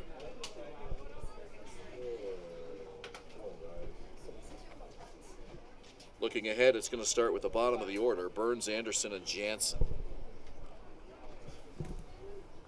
Tall task against this first place Welland Jackfish team. Left fielder, number 24, Hogan Brown. Jackfish closer Davy Mendez still warming in the bullpen. Looks like he has the 9th inning. Hogan Brown comes to the plate. He has reached base all but once. 4-hit day for Hogan Brown, including a double in the first inning to lead off the game. Erased on a strike him out, throw him out double play in the 7th. And he slices that one foul to the left. 1 ball, 1 strike. 17 hits for the Jackfish this afternoon. They brought the lumber with them to Barrie today. And it's funny, we talk about them like a small ball team with all the bunting that's been going on. 17 hits. It doesn't sound like a small ball team, but that's what they've been doing, manufacturing runs, keeping innings alive. Another clean game defensively for the Jackfish, no errors today.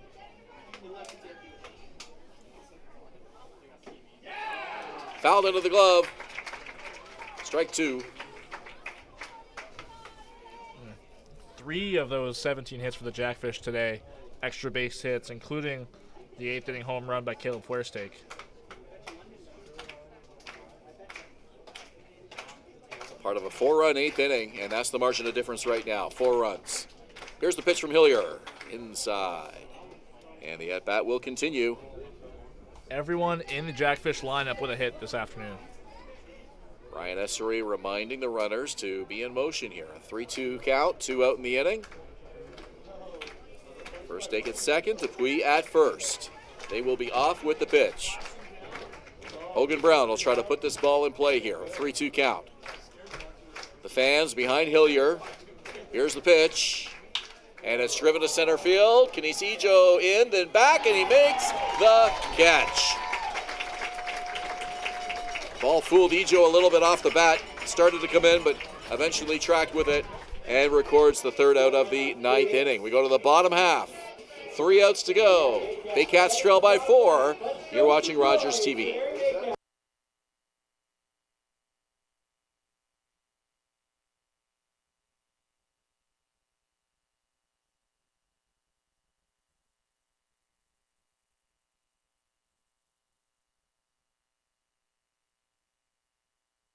Danielle May Real Estate, supporting the Barrie Baycats and ready to help with all of your real estate questions. What is your home worth? Should you sell now or wait? Danielle is dedicated to your success. The next time you think real estate, think Danielle May. VMF Sportswear, the official jersey provider of the Barrie Baycats. High-quality, pro-custom uniforms using only the best quality fabrics. Custom apparel, excellent customer service, and community support. VMF Sportswear, Canada's trusted sportswear brand.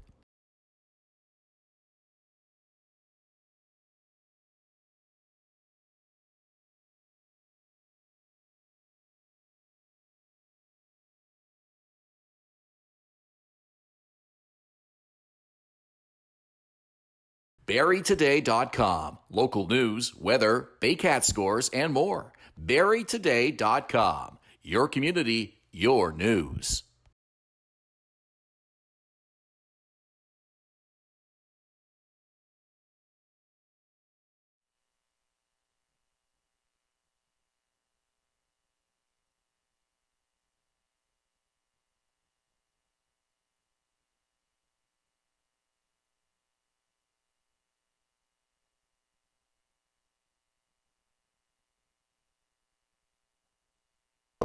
Bottom of the ninth inning here at Vintage Throne Stadium as Davy Mendez gets the ball to come on to pitch the most important inning of the most important game for the Welland Jackfish so far this season as they look to nail down their first ever IBL pennant.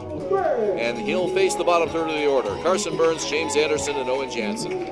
Davy Mendez making his 19th appearance this season. 3-0 record on the year, has not allowed an earned run in the regular season in his IBL career. 10 saves on the year, leading the IBL. 25 in the third innings this year.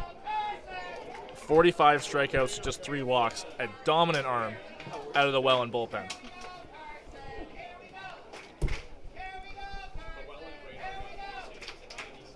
One-oh pitch, and Burns fouls that one away. Mendez, a former prospect in the Rays, Pirates, and Padres organizations. Got as high as advanced A-ball with all 3 of those clubs actually.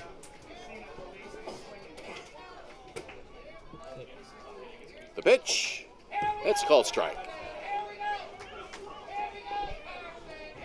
Burns was really close to a home run in the 7th inning. Took a ball for a ride out to right field in the 7th, but right fielder Forstake made the catch on the warning track. Inside, and the count is 2-2. Well, we should welcome any viewers from Kitchener who might be watching this evening, hoping for a Baycat win here as well today.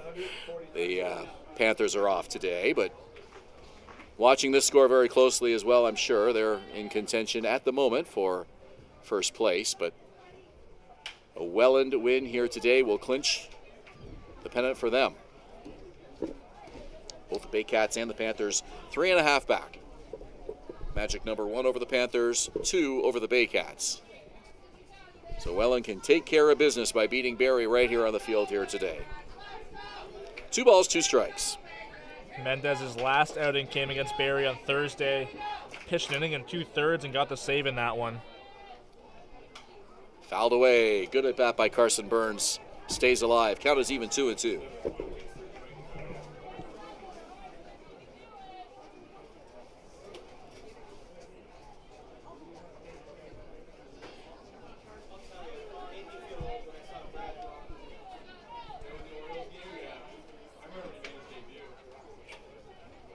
Two pitch from Mendez.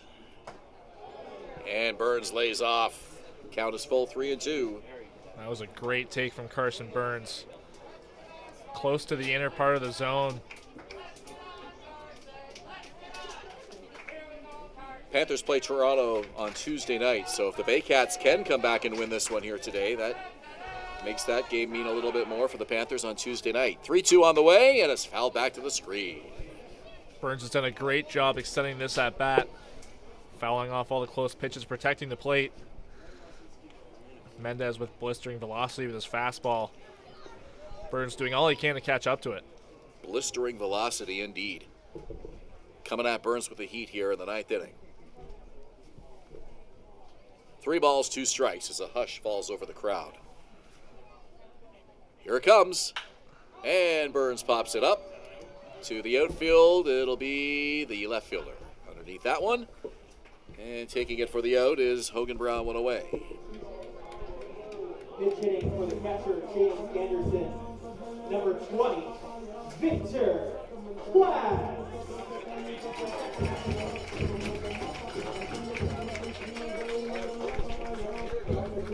Victor Plaz will come and pinch hit for James Anderson. Anderson had a tough day at the plate. 3 strikeouts on the day for him. Matlow hoping Plaz can provide a little bit of a spark here in the 9th inning. First pitch from Mendez, and it's in the dirt and outside. Plaz has been impressive in his first season as a Baycat. Brought some power to the plate.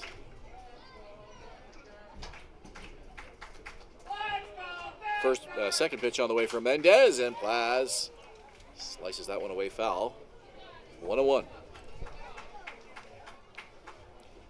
I'm not sure what's more blistering, Mendez's fastball or this sun that's shining right on our faces here from right field. Both are pretty hot right now.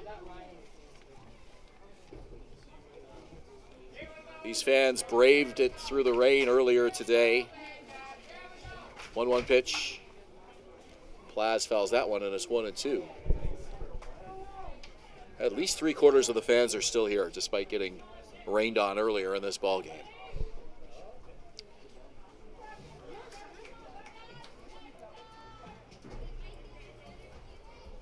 Mendez has a nice pitch mix, actually. 77% four-seam fastball usage. And he'll actually use his curveball right around 20% of the time. So not afraid to mix it up. Use some breaking pitches. Plaz showing good patience on the 1-2. Draws the count even. Owen Jansen readies himself on the on-deck circle. 2-2 pitch. Misses outside. Plaz doesn't chase. Oh, Mendez put the bait out there, but Plaz didn't bite. 3 balls and 2 strikes now. Barrie hitters this year against Mendez, 2 for 13. It's a 154 average.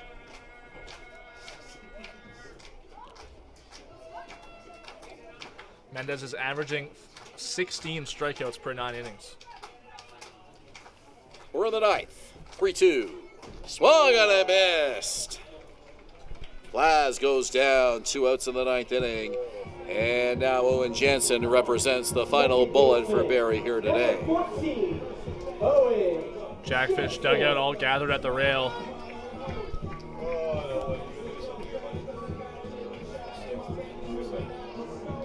The Welland Jackfish won 31 games last season to put them in a 3-way tie for first place. They finished 3rd by virtue of tiebreakers.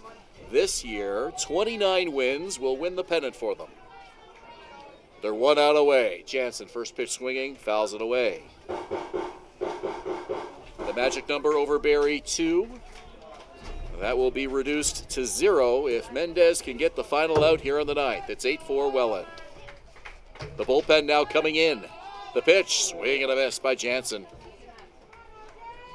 As the relievers come down to the Welland dugout now, they want to be with their teammates when Mendez gets this final out here on the 9th.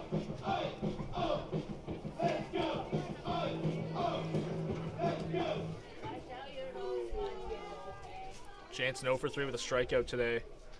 Had a couple deep fly balls, but unlucky with the defense today. No balls, 2 strikes. Mendez winds, delivers. Inside and low for a ball, 1-2.